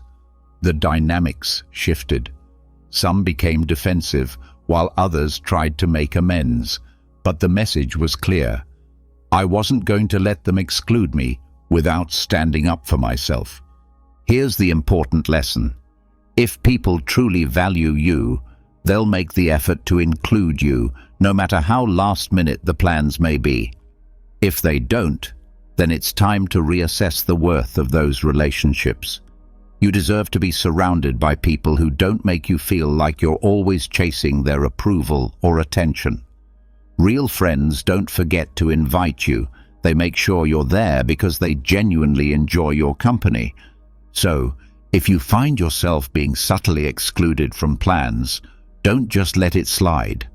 Confront the issue, ask the tough questions, and be ready for answers, even if they're not what you want to hear. Because in the end, it's better to know where you stand than to keep wondering why you keep getting left out. And remember, you're not a backup option. You're a priority. Surround yourself with people who treat you as one. 4. They're busy, but only when it's you. We've all heard the excuse, "I'm so busy these days, sorry I can't hang out." It's the perfect excuse. Who isn't busy? But what happens when a pattern emerges? They're always free for others, posting pictures from outings, catching up with mutual friends. Yet when it's your turn, they're suddenly swamped. Here's the reality. They're not too busy. They're just too busy for you. I've experienced this frustration more than I care to admit. I remember reaching out to a close friend, trying to set up time to catch up. Every time I suggested something, they had an excuse. I'm working late. I've got too much on my plate. Maybe next week. Meanwhile, I'd see them out with others, having a blast, always managing to find time for everyone but me. It took me a while to catch on, but the message became undeniable. I wasn't a priority in their life anymore. Here's where it gets uncomfortable. We've been conditioned to accept busy as a reasonable excuse for being left out. But the truth is, people make time for what or who they care about. If they're always too busy for you, it's not about their schedule, it's about their priorities. And that's a hard truth to swallow, because it forces you to face the possibility that you might not be as important to them as they are to you. The harsh truth is that busy is often just a polite way of saying, I don't want to spend time with you. It's easier for them to blame it on their schedule than to admit they're choosing not to include you in their life. It's a passive-aggressive way of keeping you at a distance without confronting the reality of the situation. They want to keep you on standby, just in case, without actually investing in the relationship. I've been on both sides of this, sometimes making excuses because I didn't know how to tell someone I'd outgrown the friendship. But being on the receiving end taught me a powerful lesson. It's always better to be honest, even if it's uncomfortable, than to string someone along with excuses. When I finally confronted my friend about constantly being too busy, the conversation was uncomfortable, but it was essential. It gave me the clarity I needed to move forward and invest my time and energy into relationships where I was truly valued. The underlying message here is that your time and energy are valuable. Don't waste them on people who make no effort to prioritize you. If someone is always too busy for you, it's time to reassess the relationship. You deserve to be surrounded by people who are genuinely excited to spend time with you, who make an effort to include you, not just when it suits them, but because they truly enjoy your company. It's important to recognize that people change, and so do relationships. Sometimes we hold on to people out of habit, nostalgia, or the fear of being alone, even when they have clearly moved on. But there's strength in letting go and acknowledging that you deserve more than someone's leftover time. It's not about being demanding or needy. It's about valuing yourself enough to walk away from those who don't value you. 5. They avoid physical contact like the plague. Let's address the elephant in the room, physical contact, or rather, the lack of it. We're not just talking about romantic relationships here. Physical contact is a fundamental human interaction, a way of connecting and building trust. So, what does it mean when someone goes out of their way to avoid even the simplest touch? The answer isn't pleasant. They are sending a clear signal that they are uncomfortable around you, and it's important to pay attention. I once had a colleague who would recoil whenever I tried to initiate a handshake or offer a friendly pat on the back. Initially, I thought I was imagining things, but I soon realized it wasn't just me. They were warm and tactile with everyone else, but with me, it felt like I had the plague. Eventually, I came to realize that their avoidance of physical contact wasn't just a quirk, it was a deliberate effort to keep a distance. Here's the uncomfortable truth. Physical contact is an essential part of human connection. When someone consistently avoids it, they are communicating a lack of comfort or connection. Sure, some people aren't touchy-feely, and that's fine. But when it's selective, when they're happy to hug others but stiffen up around you, it's a red flag that something isn't right. They may not explicitly dislike you, but their body language says otherwise. We've all been there, both on the giving and receiving end. Maybe you've avoided a handshake or pulled back when someone got too close because you weren't feeling the vibe. Or maybe you've been left wondering why someone always seems to flinch when you're around. It's awkward, uncomfortable, and often a sign that the relationship isn't as strong as you thought. But here's the deeper truth. Physical contact is how we express trust, warmth, and empathy. When someone avoids it with you, they are not just avoiding touch, they're avoiding intimacy, vulnerability, and closeness. They are keeping you at arm's length, both literally and figuratively. This is a clear indication that something is off in the relationship. I've learned to pay attention to these subtle signs, even when it's difficult to accept what they mean. There was a time when I dismissed the signs, convincing myself that someone's reluctance to get close was simply a personality trait. However, the more I reflected on it, the more I realized that it was about me and the nature of our relationship. When I finally addressed the issue, it led to some tough conversations, and in some cases, the end of the relationship. But ultimately, it freed me from the frustration of wondering why things felt off. The deep message: don't ignore the signs. When someone avoids physical contact with you, it's more than just a preference. It's a reflection of their comfort level and connection with you. If you start noticing this pattern, don't hesitate to bring it up. It could lead to a deeper understanding or reveal that the relationship isn't as strong as you thought. In either case, it's better to face the truth than to live in denial. You deserve relationships where physical contact isn't something to be avoided, but something that happens naturally and comfortably. Whether it's a friendly hug, a handshake, or simply sitting close without feeling awkward, these small gestures are crucial for building trust and connection. If someone consistently avoids them, it's a sign that something is wrong. Don't be afraid to ask the difficult questions, and if necessary, make tough decisions. Life is too short to be surrounded by people who keep you at a distance, both literally and figuratively. 6. They disappear when you need support. Let's face it, nothing truly reveals the nature of a relationship like a crisis. When times get tough, you find out who your real friends are. So, what does it say about someone when they disappear just when you need them most? It's not just flakiness.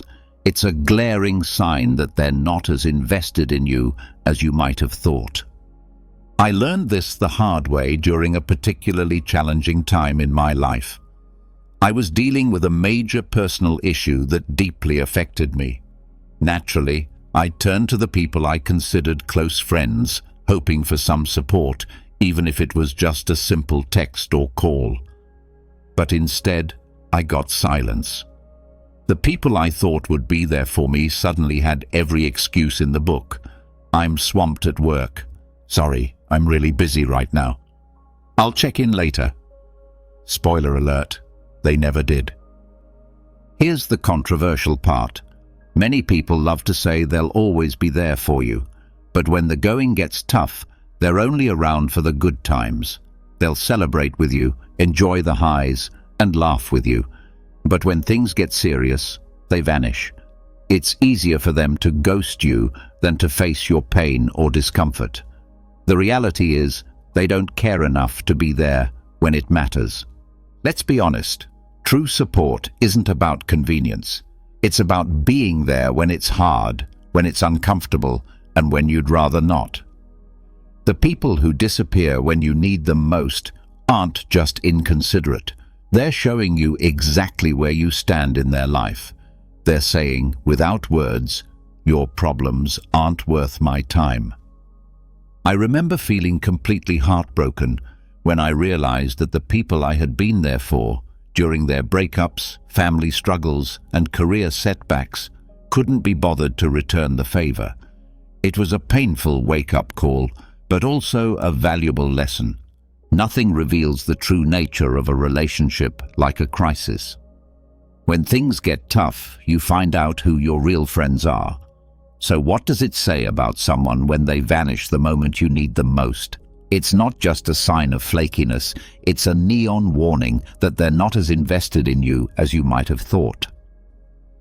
I learned this the hard way during a particularly rough patch in my life. I was facing a major personal issue that really shook me to my core. Naturally, I turned to the people I considered close friends, expecting some level of support, even if it was just a text or a quick call. But guess what? Crickets. The people I thought would be there for me suddenly had every excuse in the book. I'm so swamped at work. Sorry, I'm really busy right now. I'll check in with you later. Spoiler alert, they never did. The controversial truth. People love to talk about how they'll always be there for you, but when push comes to shove, many of them are only around for the good times. They'll party with you, laugh with you, and enjoy the high points of your life. But the minute things get real, they're nowhere to be found. It's easier for them to ghost you than to deal with your pain or discomfort. Deep down, they don't care enough to be there when it counts. True support isn't about convenience. It's about being there when it's hard, when it's uncomfortable, and when it's the last thing you want to do. The people who disappear when you need them most aren't just being inconsiderate. They're showing you exactly where you stand in their life. They're saying, without words, your problems aren't worth my time. My wake-up call. I remember feeling absolutely gutted when I realized that the people I'd been there for in the past, during their breakups, family dramas, and career setbacks, couldn't be bothered to return the favor. It was a wake-up call, and not a pleasant one, but it was also a lesson I needed to learn. Not everyone who smiles in your face is truly in your corner. The deep message: support is the foundation of any meaningful relationship. It's easy to be around when everything's going well, but the real test of a relationship is how people respond when things fall apart. If someone disappears the moment you need them, they're not just failing you, they're showing you that they were never really there in the first place. Don't let their absence make you bitter. Let it make you better. Use it as a filter to sift out the people who don't deserve a place in your life. The ones who stick around, check in, and show up, even when it's inconvenient, those are the people who truly matter. These are the relationships you should nurture and cherish. Life is too short to invest in fair-weather friends. Surround yourself with people who will stand by you in the storm, not just bask in the sunshine. When you find those rare individuals who stick around when the chips are down, you've found something worth holding on to. And as for those who disappear, let them go. They've already shown you their true colors. 7. They gossip about you behind your back. Gossip is the social poison that spreads faster than wildfire and can burn down relationships in an instant. The thing about gossip is that it's never as innocent as people often make it out to be. When someone you consider a friend talks behind your back, they aren't just sharing a harmless story.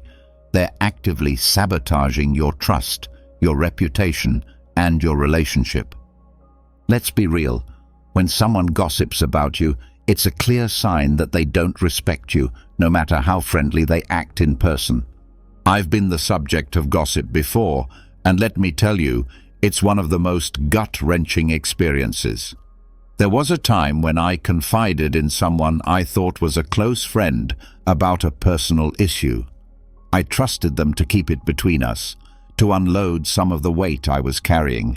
But within days, details of that conversation started circulating, twisted and exaggerated.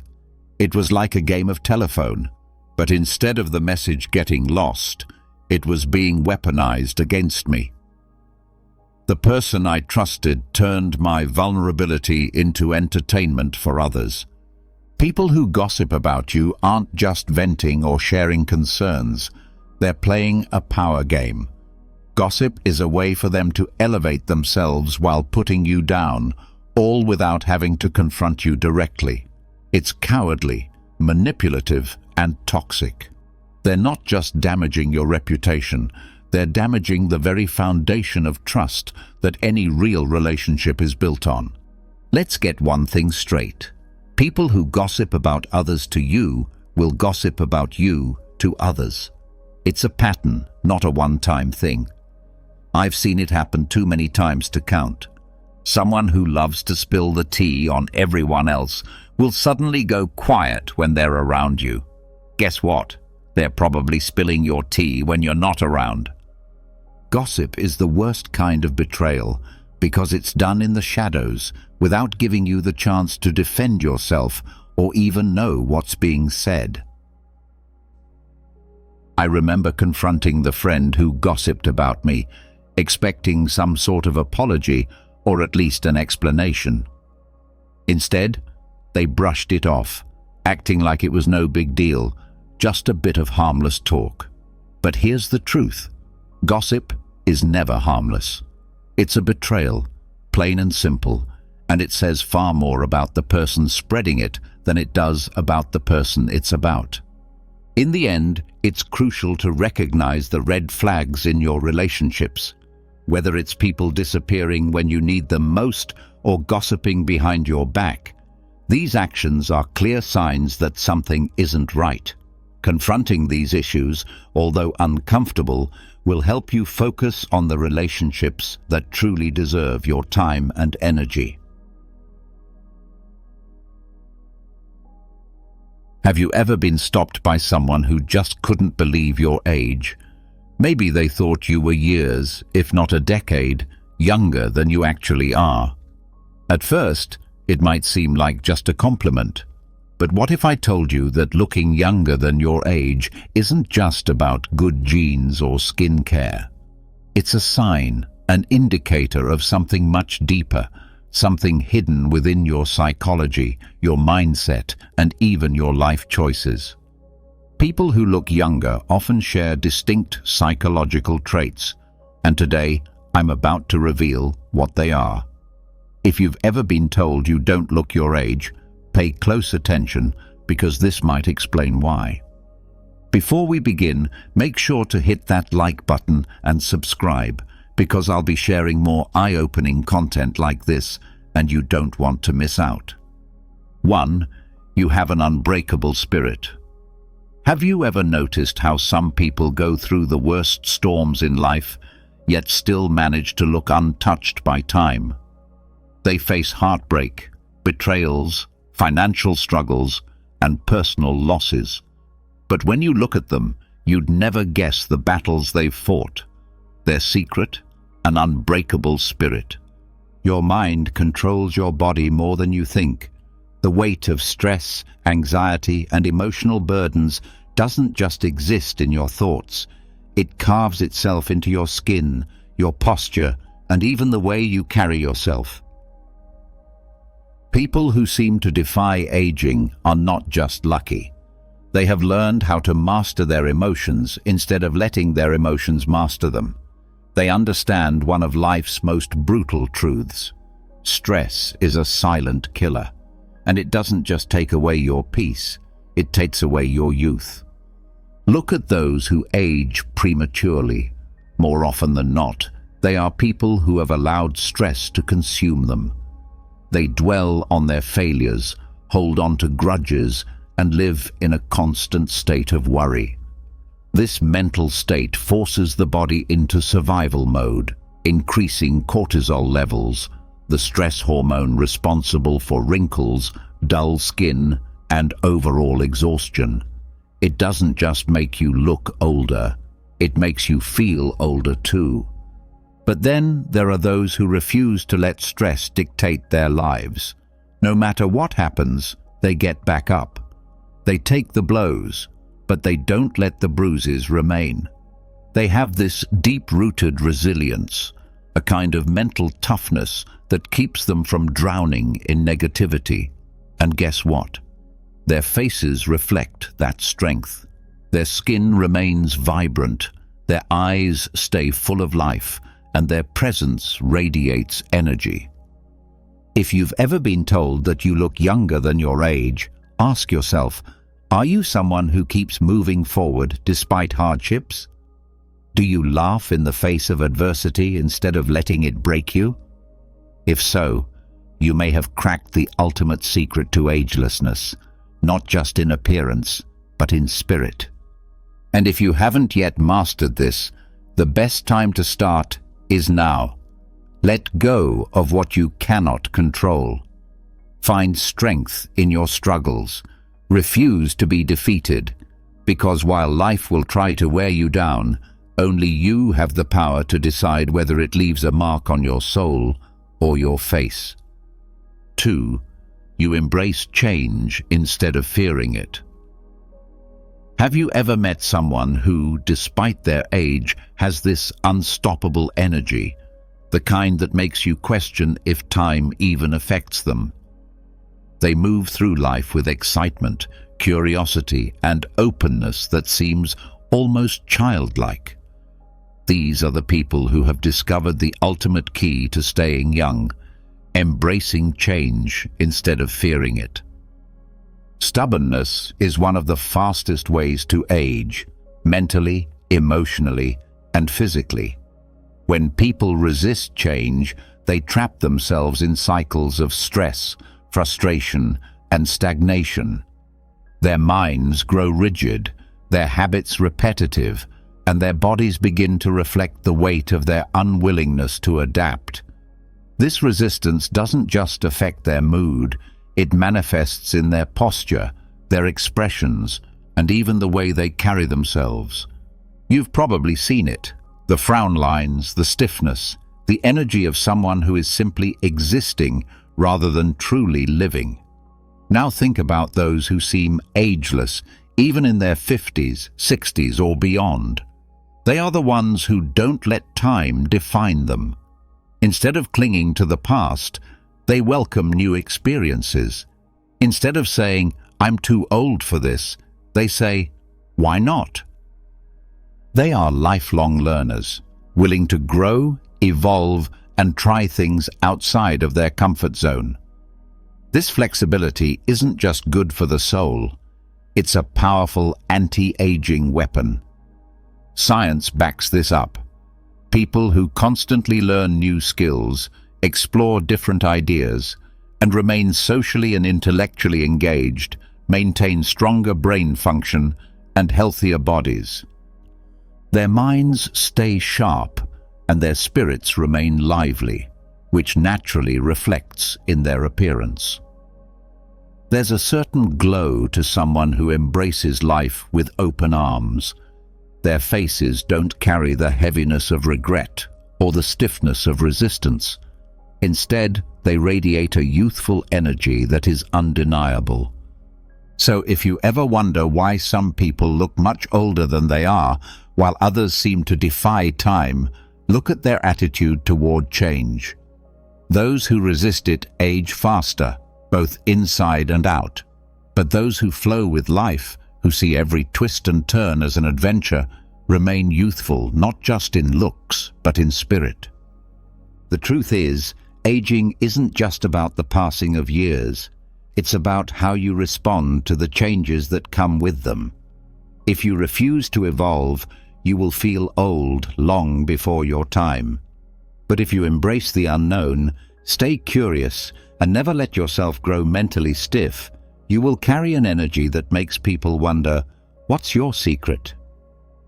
3. Your mind is always curious. Have you ever met someone whose energy is so vibrant, so alive, that they seem untouched by time? They could be 40, 50, or even 60, yet they have the spark of someone half their age. What's their secret? It's not just good genetics or a fancy skincare routine. It's their curiosity. Most people assume that youth is only about how you look, but that's a lie. True youth starts in the mind. The moment you stop being curious, Stop asking questions, stop learning. You start aging in ways that no anti-aging cream can fix. A dull mind leads to a dull body. People who let life become repetitive, who settle into routines without ever exploring new things, slowly lose the energy that once made them shine. You can see it in their posture, in their tired eyes, in the way they speak. They aren't living, they're simply existing. Now contrast that with someone who is endlessly curious. These are the people who never stop learning, who always want to know more about the world, about people, about themselves. They pick up new hobbies, ask deep questions, challenge their own thoughts, and see life as an adventure rather than a burden. Their minds stay sharp, and as a result, their bodies follow. Science backs this up. Mental stimulation keeps the brain active, reducing cognitive decline and even slowing down the aging process. But curiosity does more than just keep your mind fresh. It changes your entire energy.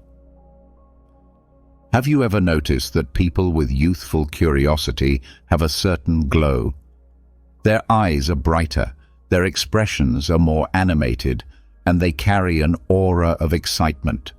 They don't see life as something that's slipping away. They see it as something to keep discovering. And that mentality alone reflects in their physical appearance.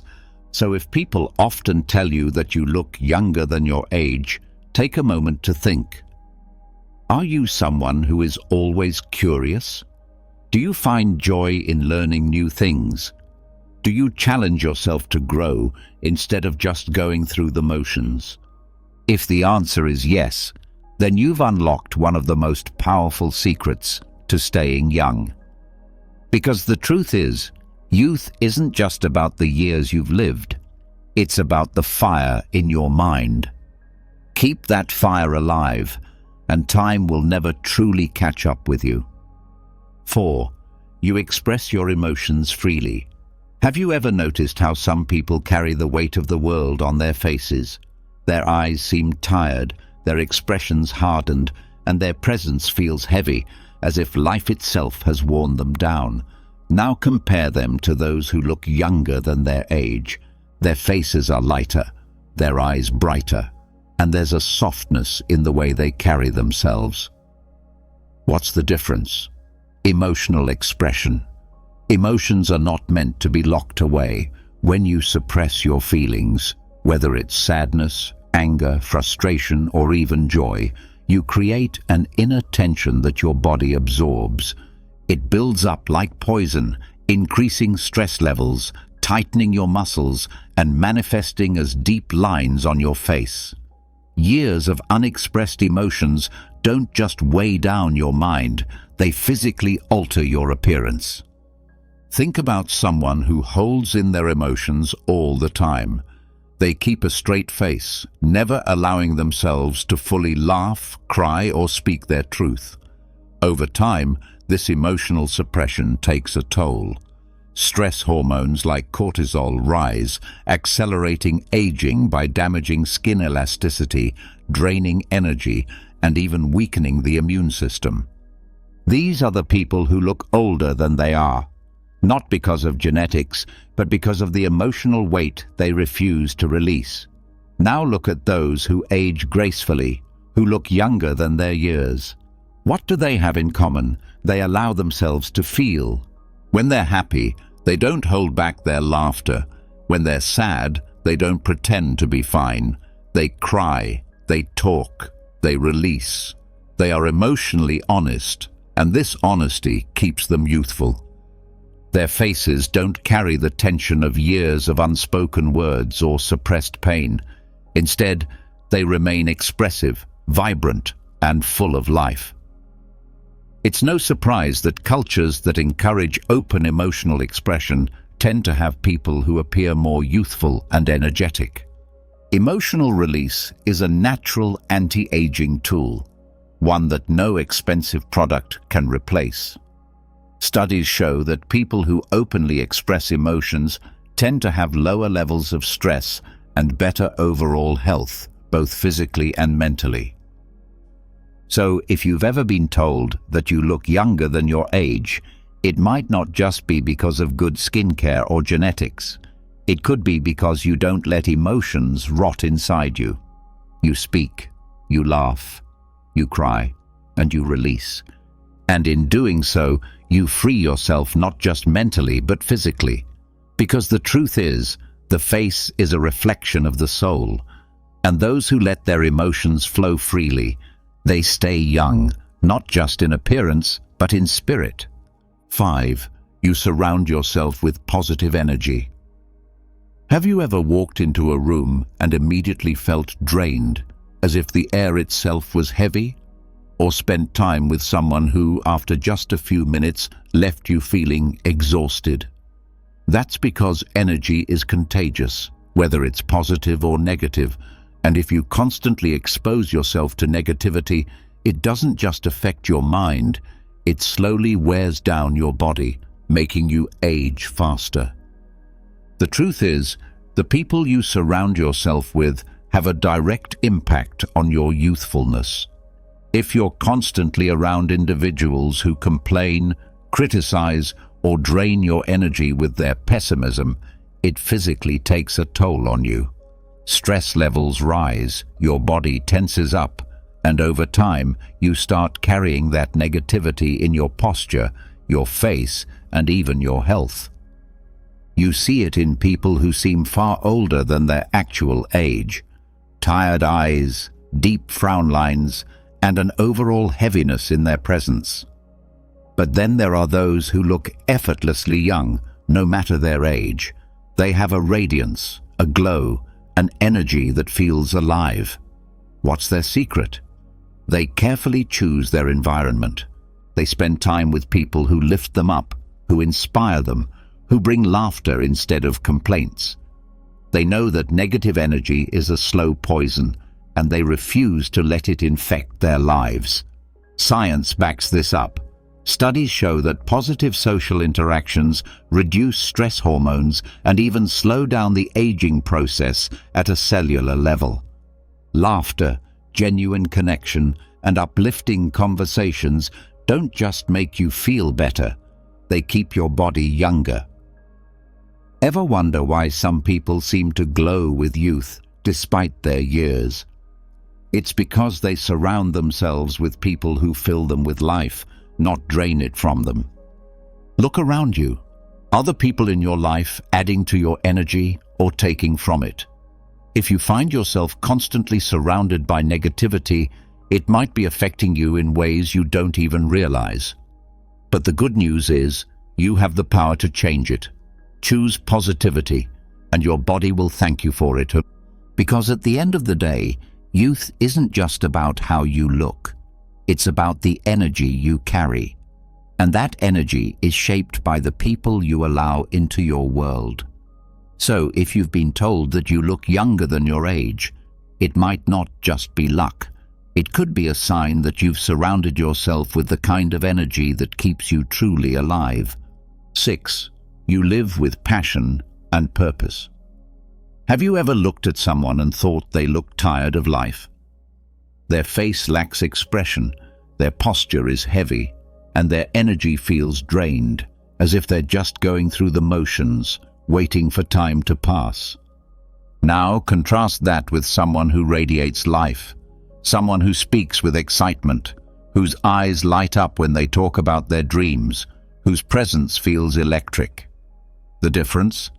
Passion, purpose, a reason to wake up every morning. People who lack passion often appear older than their years. When life feels empty, when there's nothing exciting on the horizon, it shows. The human body reacts to emotional stagnation just as much as it reacts to physical inactivity. When you're disconnected from your purpose, your mind becomes dull, your spirit dims, and your body follows. The result? A face that looks tired, aged, and uninspired. But then there are those who glow with youthful energy, no matter their age. They don't wake up dreading the day. They wake up driven, excited, ready to create, build, and experience. This passion fuels them from the inside, and it reflects outward. You can see it in their expressions, in the way they move, in the way they carry themselves, with enthusiasm and vitality. And the science backs it up. Studies show that having a sense of purpose reduces stress, lowers inflammation, and even extends lifespan. When you're actively pursuing something that excites you, whether it's a career, a hobby, or a personal mission, your brain produces more dopamine and serotonin, the very chemicals responsible for happiness and youthful energy. These chemicals keep your skin glowing, your body active, and your spirit alive. If you've been told you look younger than your age, it might not be just genetics. It could be because you have something that fuels your soul, something that gives you a reason to keep pushing forward with excitement. So ask yourself, are you just existing, or are you truly living? Because if you're lost in routine, uninspired and stagnant, it's not just your mind that suffers. Your body will show it too. But if you have passion, if you have a goal that ignites your spirit, you will carry an energy that defies age itself. Because in the end, youth isn't about how many years you've lived. It's about how alive you feel inside. And those who live with passion, they never truly grow old. 7. You let go of the past. Have you ever seen someone who carries the weight of their past on their face? Their eyes seem distant, their expression tired, as if they are trapped in memories they can't escape. The truth is, holding on to regret, resentment, or guilt doesn't just affect your mind, it physically changes you. It burdens your body, increases stress, and over time, it makes you age faster than you should. The past is heavy. Every unresolved conflict, every painful memory, every mistake you replay over and over again. It all takes a toll on your health, both mentally and physically. Stress hormones like cortisol rise when you dwell on things you can't change, and over time, they lead to premature aging, wrinkles, and even illness. People who hold on to bitterness often develop a hardened, worn-out look, as if life itself has drained them. And in a way, it has. But then there are those who seem light, vibrant, and effortlessly young, no matter their age. What's their secret? They don't let the past define them. They've made peace with what's behind them. They understand that carrying old pain only hurts them, not the people who caused it. Instead of clinging to regret, they focus on the present. Instead of living in past mistakes, they choose growth, healing, and freedom. Science supports this. Studies have shown that people who practice forgiveness and mindfulness have lower levels of stress, better immune function, and even a longer lifespan. When you let go of grudges and regrets, your body follows suit. It releases tension, repairs itself, and allows you to maintain a youthful, radiant presence. If you've been told that you look younger than your age, it might not be just genetics. It could be because you refuse to let the past weigh you down. You've chosen to live in the moment, to move forward instead of looking back. And that mindset, it keeps you young inside and out. So ask yourself, what are you still holding on to? Is it anger, guilt, resentment? Whatever it is, it's not just hurting your soul, it's aging you. But the moment you decide to let go, to stop carrying what no longer serves you, you'll feel something incredible, lighter, freer, younger. Because in the end, the past is a burden, and those who release it, they carry a glow that time can't touch. So if you've ever wondered why you look younger than your age, now you know. It's not just about genetics, but about your mindset, your lifestyle, and your energy. And if you don't look younger yet, maybe it's time to adopt these powerful psychological habits. If you found this video insightful, don't forget to hit that like button and subscribe for more content that reveals the hidden truths about life and psychology. Share this with someone who always gets mistaken for being younger. They might find it just as fascinating as you did. And now, tell me in the comments, what's the craziest age mistake someone has made about you? I'd love to hear your stories. All right, let's get real. Ever notice how some people just love to test your boundaries? They interrupt, make passive-aggressive comments, or act like your time and feelings are optional, and we're supposed to just smile and let it slide? Not today. If you're done putting up with people who don't respect you, this video is for you. Today, I'm breaking down brutally honest, maybe even a little controversial, ways to handle disrespect without losing your cool and without sacrificing your self-respect.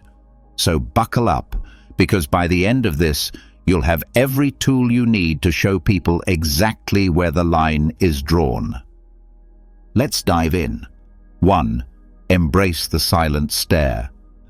Let's start with one of my all-time favorite slightly savage techniques, the silent stare. Now, you might be thinking, really? Just staring? Yes, trust me on this. When someone's being openly rude or disrespectful, nothing throws them off more than a long, calm, completely unbothered stare. People who disrespect others are usually looking for a reaction. They want you to stammer, get flustered, maybe even snap back. They're looking to drag you into their drama, to make you question yourself or feel small. But when you just look at them, no words, no expressions, just steady eye contact, suddenly the power dynamic flips. Now I get it. This might sound a little passive-aggressive, but hear me out. There's something deeply unsettling about someone who doesn't give the reaction they were expecting. When you hold a steady, silent stare, you're saying without a word, "I'm not playing this game with you." It's a way of reclaiming control without even lifting a finger, and sometimes that silent stare is the clearest, most powerful no you'll ever say. Let me tell you about a time this technique worked like magic. I was in a group meeting where one guy kept talking over me, cutting me off like he was on a mission. You know the type, loud, overconfident, thinking everyone's there to listen to his wisdom. I tried interjecting, I tried being polite, but he wouldn't stop. So finally, I just looked at him. I leaned back in my chair, crossed my arms, and held his gaze. No blinking, no expression, just stared. For 5 solid seconds, I said nothing. You could feel the tension build, and the best part? Everyone else at the table started looking at him too, wondering what he'd do. You know what happened? He got uncomfortable, stumbled over his words, and suddenly looked anywhere but at me. He didn't interrupt me for the rest of the meeting. That silent stare did more than any words could have. And it didn't just stop his behavior in the moment. He actually started treating me with more respect after that, as if he'd finally realized I wasn't someone he could just bulldoze. Sometimes you have to show people who you are without saying a word. Let's dig a little deeper, because this is more than just a power move.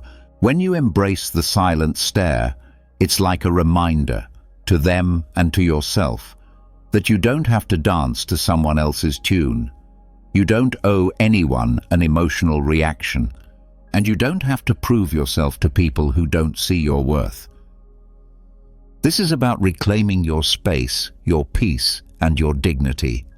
Too often, when someone is disrespectful, we feel an urge to defend ourselves, to make our case, or worse, to let it slide because we don't want to create a scene. But the silent stare, it's not about being aggressive. It's about showing that you're grounded, unbothered, and unapologetically in control of your own emotions. It's also about accountability. People who are used to disrespecting others often do it without even thinking. They've never been called out, never faced real consequences for treating others poorly. When you give them that silent, deadpan look, it's like you're holding up a mirror. Suddenly, they're left alone with their own behavior. You're not telling them they're wrong, you're showing them. And most people don't like to see themselves like that. That's why this works. I've noticed that the silent stare tactic does more than just get the other person to back off. It also strengthens your sense of self-worth. When you stand there silent and still, you're reminding yourself that their words or actions can't shake you. I used to be the type who'd nervously laugh off rude comments or try to explain myself when someone questioned my choices. But honestly, that just drained my energy and made me feel worse. Learning to just look at someone, to let that silence fill the room without backing down, was a game changer. It feels like a small act of defiance, a quiet but powerful declaration of self-respect. So if someone's being rude, pushing boundaries, or making you feel less than, try the silent stare. Just look at them. Let them feel the weight of your calm. You'll be surprised at how uncomfortable it makes them and how empowered it makes you feel.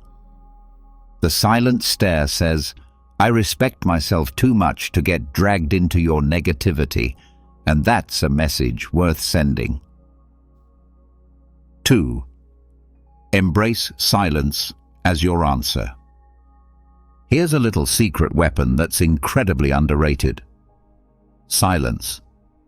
When someone disrespects you, one of the most powerful responses is no response at all. Now I know what you're thinking.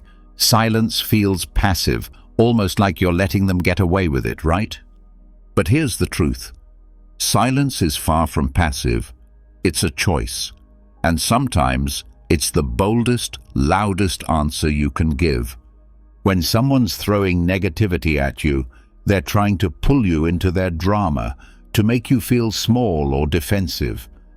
But when you don't engage, when you just let their words hang in the air without responding, it forces them to sit alone with their own behavior.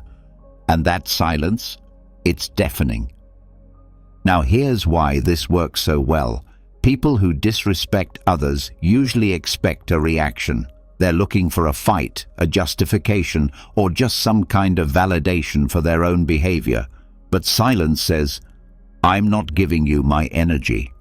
By not engaging, you're keeping control of the conversation and letting them know, "I'm not here to entertain your disrespect."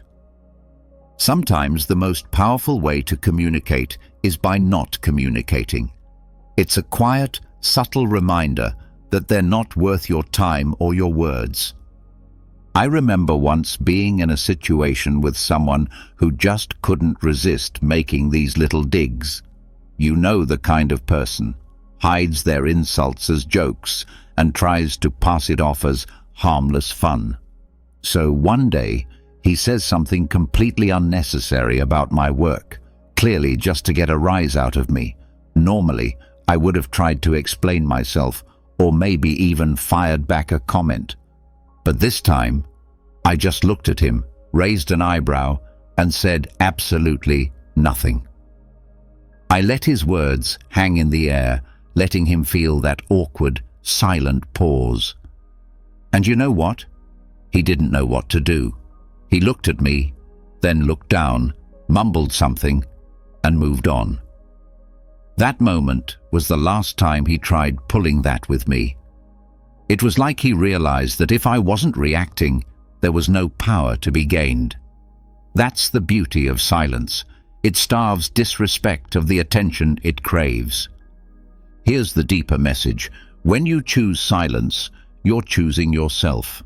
You're saying, "I value my peace over your opinion of me." And that's not just empowering, it's revolutionary. So often, we feel pressured to respond, to explain ourselves, to defend our choices, or to prove our worth to people who frankly aren't interested in respecting us. But by embracing silence, you're refusing to play by their rules. You're taking a stand without lifting a finger. You're letting them know, you're not worth my words. It's not just about controlling the situation, it's about reclaiming your energy. Silence is like a filter. It keeps your peace intact by blocking out the negativity that others try to project onto you. The moment you stop feeling the need to respond to every rude comment or passive-aggressive jab, you free yourself. You stop giving people access to your inner world, and you start living on your own terms. I'll be real with you. Learning to use silence wasn't easy for me. I used to think that if I didn't defend myself, I'd look weak or passive. But I started noticing something interesting. Every time I responded to people who disrespected me, I'd end up drained and frustrated. But when I held my tongue and let their comments pass by like white noise, I realized I felt lighter, stronger, and more in control. It was like I took back a piece of my power every time I chose silence over reaction. Here's my challenge to you. The next time someone disrespects you, just pause, take a deep breath, look them in the eye, and say nothing.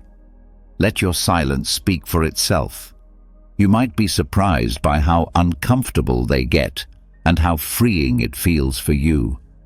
Embrace silence as your answer, because sometimes saying nothing is the most powerful statement of all. All right, this one's going to hit home for a lot of us. Stop explaining your choices. Seriously.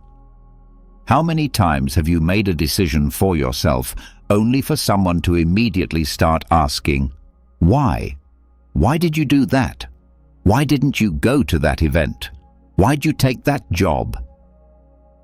People seem to think they're entitled to an explanation for everything we do.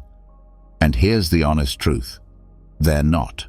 Your choices are your own, and you don't owe anyone an explanation for how you live your life. It might sound controversial, but let's face it. If someone's questioning your choices, they're often not looking to understand. They're looking to judge.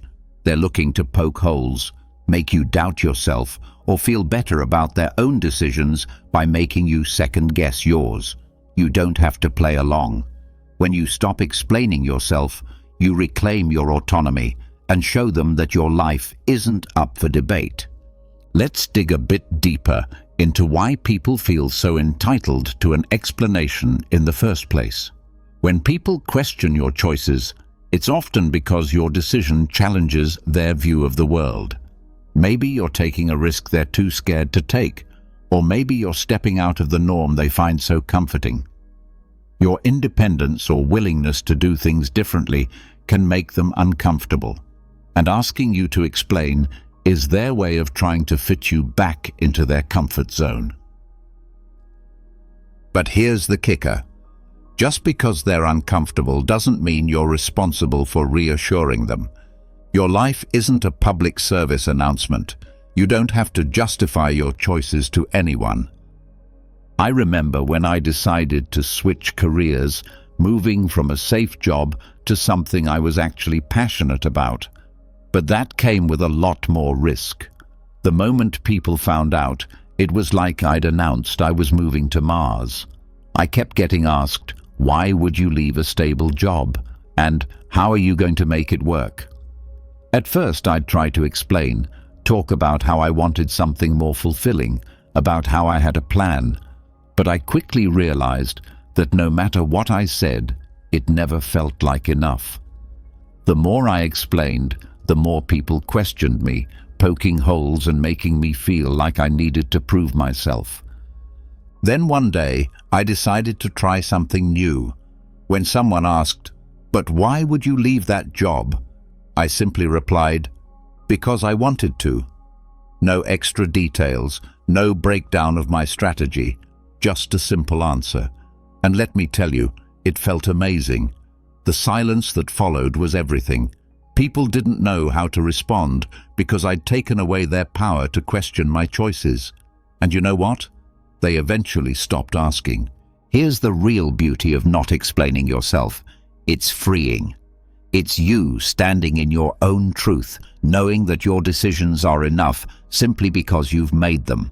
When you stop justifying your actions, you give yourself permission to live authentically, without the weight of other people's expectations. You stop wasting your energy on explanations, and you start pouring it into actually living the life you want. There's a powerful lesson here. Your life doesn't need an audience vote. Not every decision has to be analyzed or approved by others. When you stop explaining yourself, you're letting people know, I'm confident enough in my choices that I don't need your approval. Think about it. When was the last time you saw a truly confident person breaking down their decisions for others? Probably never. Because people who own their lives don't need external validation. They know that the only approval that matters is their own. Look, I've been there. I used to be the person who'd give a full PowerPoint presentation on why I was doing something just to get people on board. But over time, I realized that explaining myself to everyone was only making me second-guess my choices. So I made a pact with myself. If someone asks me about a decision, I'll answer briefly, maybe give a sentence or two. If they push for more, I smile and move on. And you know what? Life got a lot lighter. The more I stopped explaining, the more confident I became in my own decisions. So here's my challenge to you. The next time someone questions your choices, resist the urge to explain. Just say, because I wanted to, or that's what felt right for me. Then let the silence speak. Watch how powerful that simple statement is. You'll feel stronger, more in control, and more at peace with yourself. And the best part, you'll realize that your choices don't need anyone else's stamp of approval. They're valid simply because you made them. Keep your distance. Let's be real. Sometimes the best way to handle people who don't respect you is to just keep your distance. I know it sounds harsh, maybe even a little cold, but here's the hard truth. Not everyone deserves a front row seat in your life, and if someone's consistently disrespecting you, one of the healthiest moves you can make is to give yourself some space from them. This doesn't mean you hate them or that you're being dramatic. It means you respect yourself enough to protect your energy. Keeping your distance isn't about being mean or ignoring people. It's about choosing where and how you spend your time and energy. Imagine your life as a limited access club. Not everyone gets a VIP pass. If someone's constantly crossing your boundaries, making you feel small, or just radiating negativity, why on earth would you keep them close? It's okay to step back. In fact, it's crucial. Distance can give you the clarity to see things as they really are, free from the fog of emotional manipulation or guilt. Think about it. When you keep people who disrespect you close, it's like inviting them to a mental and emotional buffet where they take, criticize, and judge as much as they want. And then we wonder why we feel drained, anxious, or frustrated. Giving yourself space from these people is an act of self-preservation. It's about protecting your mental health, preserving your peace, and making room for people who actually respect and uplift you. Letting go of the guilt around distancing yourself can be liberating. You're not obligated to keep disrespectful people in your orbit. I'll share a little story. I once had a friend who would always find a way to make snide comments about every choice I made, my career, my relationships, even my taste in music. At first I thought, well, that's just how they are. Maybe I'm overreacting. So I kept them around, kept trying to brush it off, thinking it wasn't that big of a deal. But over time, those little jabs started getting under my skin. I realized I was walking on eggshells, always bracing myself for the next criticism or the next joke that felt more like a punch. One day, I decided to try a different approach. I didn't make a big announcement or call them out. I just started limiting my time with them. Instead of seeing them every week, I'd see them maybe once a month. And guess what? I felt lighter. I felt freer. And in that space, I realized just how toxic that friendship had become. Distancing myself gave me the mental clarity to see that I deserved better friends. Friends who would build me up instead of tearing me down. Here's the thing. Some people are going to tell you that keeping your distance is selfish.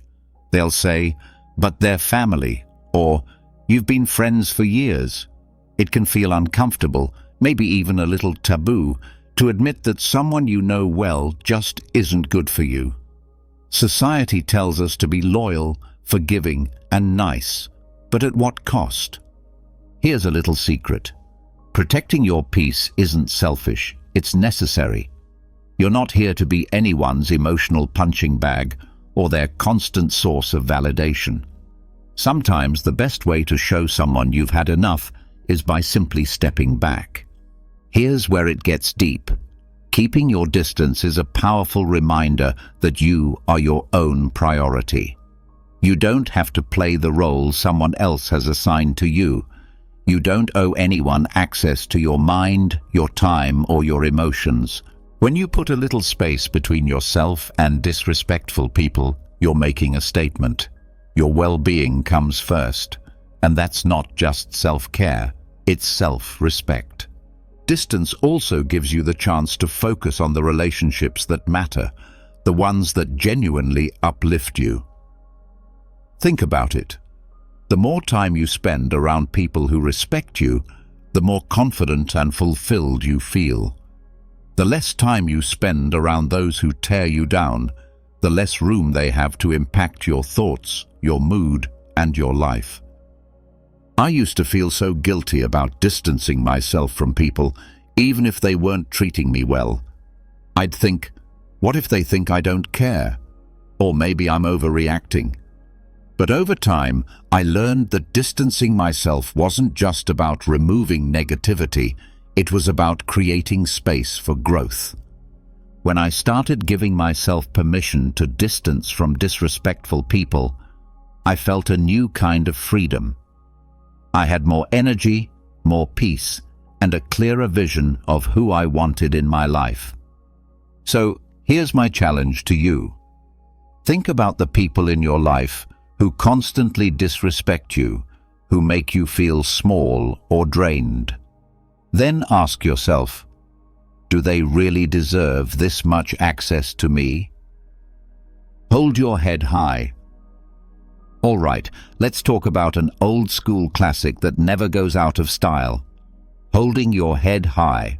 Now, I know this might sound like generic advice, but trust me, this one is pure gold when dealing with people who don't respect you. Here's the thing. When someone is disrespectful, they're banking on making you feel small. They want you to doubt yourself, to lower your eyes, to shrink into yourself.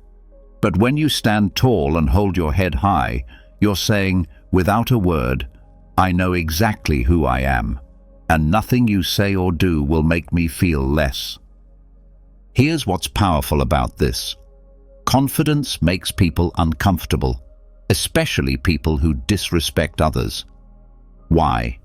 Because they rely on the idea that their words or actions have the power to influence you, to control you in some way. When you refuse to let their disrespect touch you, when you literally stand taller and hold your head up high, you're showing them that they don't have the power to bring you down. You're unbreakable, and people who thrive on disrespect don't know what to do with that. It throws them off balance. It makes them question their power, not yours. I remember being in a situation with someone who just couldn't resist throwing little insults my way every time we met. You know the type. Always a smirk, always a joke that feels more like an attack. I used to try and brush it off, but honestly, it got to me. I found myself starting to dread being around them, feeling like I had to defend myself every time. But then, one day, I decided I was done feeling small. I showed up, shoulders back, head high, and every time they made one of their little comments, I just looked them in the eye, smiled, and carried on like nothing had happened. And you know what happened? They actually started backing off. It's like they could sense that their comments weren't reaching me anymore, that I was too far above that nonsense. And suddenly, their power faded. There's something magnetic about holding your head high. It's like a silent force field that says, "I'm untouchable." Now, here's where it gets a little spicy. People who don't respect you often hate seeing you confident. It messes with their worldview. They want to believe they're above you, that they've got something on you. And when you walk around confidently, it disrupts that narrative. To them, it's almost offensive. Society doesn't always know what to do with people who are unapologetically sure of themselves, especially when they refuse to let others' negativity define them. And let's be real, that can make you a bit of a target. But here's the thing, holding your head high isn't about them, it's about you. It's about living as if you're fully aware of your worth, as if you've got nothing to prove. That can feel like a radical act of self-respect. When you hold your head high, you're making a statement about your self-worth. You're declaring that, no matter what, you see yourself as valuable, deserving of respect, and inherently enough. Here's the deeper message. Self-worth isn't something you earn from others. It's something you claim for yourself. No matter what others think or say, you walk through life as if you already have everything you need within you. And guess what? You do. Holding your head high is a constant reminder that you're the main character in your own story. No one else's opinion has the right to make you feel less. The beauty of it? The more you practice this, the less others' disrespect will even register. You'll be too busy living in your own lane, too secure in who you are, to be bothered by anyone else's attempts to knock you down. This didn't come naturally to me. I used to be the person who'd slouch, avoid eye contact, and shrink when people were critical or dismissive. It felt safer to disappear. But over time, I noticed that every time I held my head high, every time I refused to let someone's negativity seep into my spirit, I felt stronger. It was like I was reminding myself over and over that I didn't need anyone's approval to feel worthy. I could simply stand tall in who I was. Holding your head high isn't just about physical posture, it's about mental posture too. Walk into every room like you belong there. Don't shrink yourself to fit someone else's idea of who you should be. If someone makes a snarky comment, let it roll off you. They're not seeing the real you, they're projecting their own insecurities. So why let it bother you? Here's my challenge to you. Next time you feel disrespected, whether it's a subtle dig or a full-on insult, don't react. Instead, take a deep breath, pull your shoulders back, and keep your head high. Look them straight in the eye, as if to say, I see you, but I'm above this. You'll feel a rush of confidence, a sense of peace that comes from knowing their words hold no power over you. Holding your head high is more than just good posture. It's a powerful, silent statement of your self-respect. It says, I know who I am, I value who I am, and nothing you say can change that. Because at the end of the day, respect starts with you. The more you respect yourself, the less room there is for anyone else's disrespect to stick. Stand tall, own your worth, and remember, you're worth every bit of that confidence. Life's too short to spend it bending over backwards for people who can't see your value. You don't need anyone's permission to stand tall, protect your peace, and live life on your terms. People will try to bring you down, test your boundaries, and question your choices. That's just the world we live in. But here's the thing. You get to decide what energy you let in. You set the standard for how you're treated. The best part? The more you focus on your self-respect, the more you'll attract people who see your worth, who uplift you instead of dragging you down. It all starts with you owning your power and letting the rest fall into place.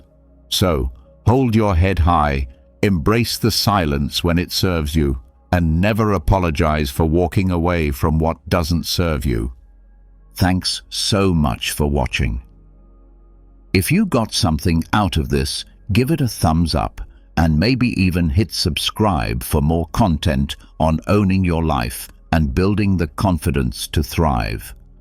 Share this with someone who needs a reminder to stand tall. And hey, drop a comment below if you've got a story about handling disrespect or setting boundaries. I'd love to hear it.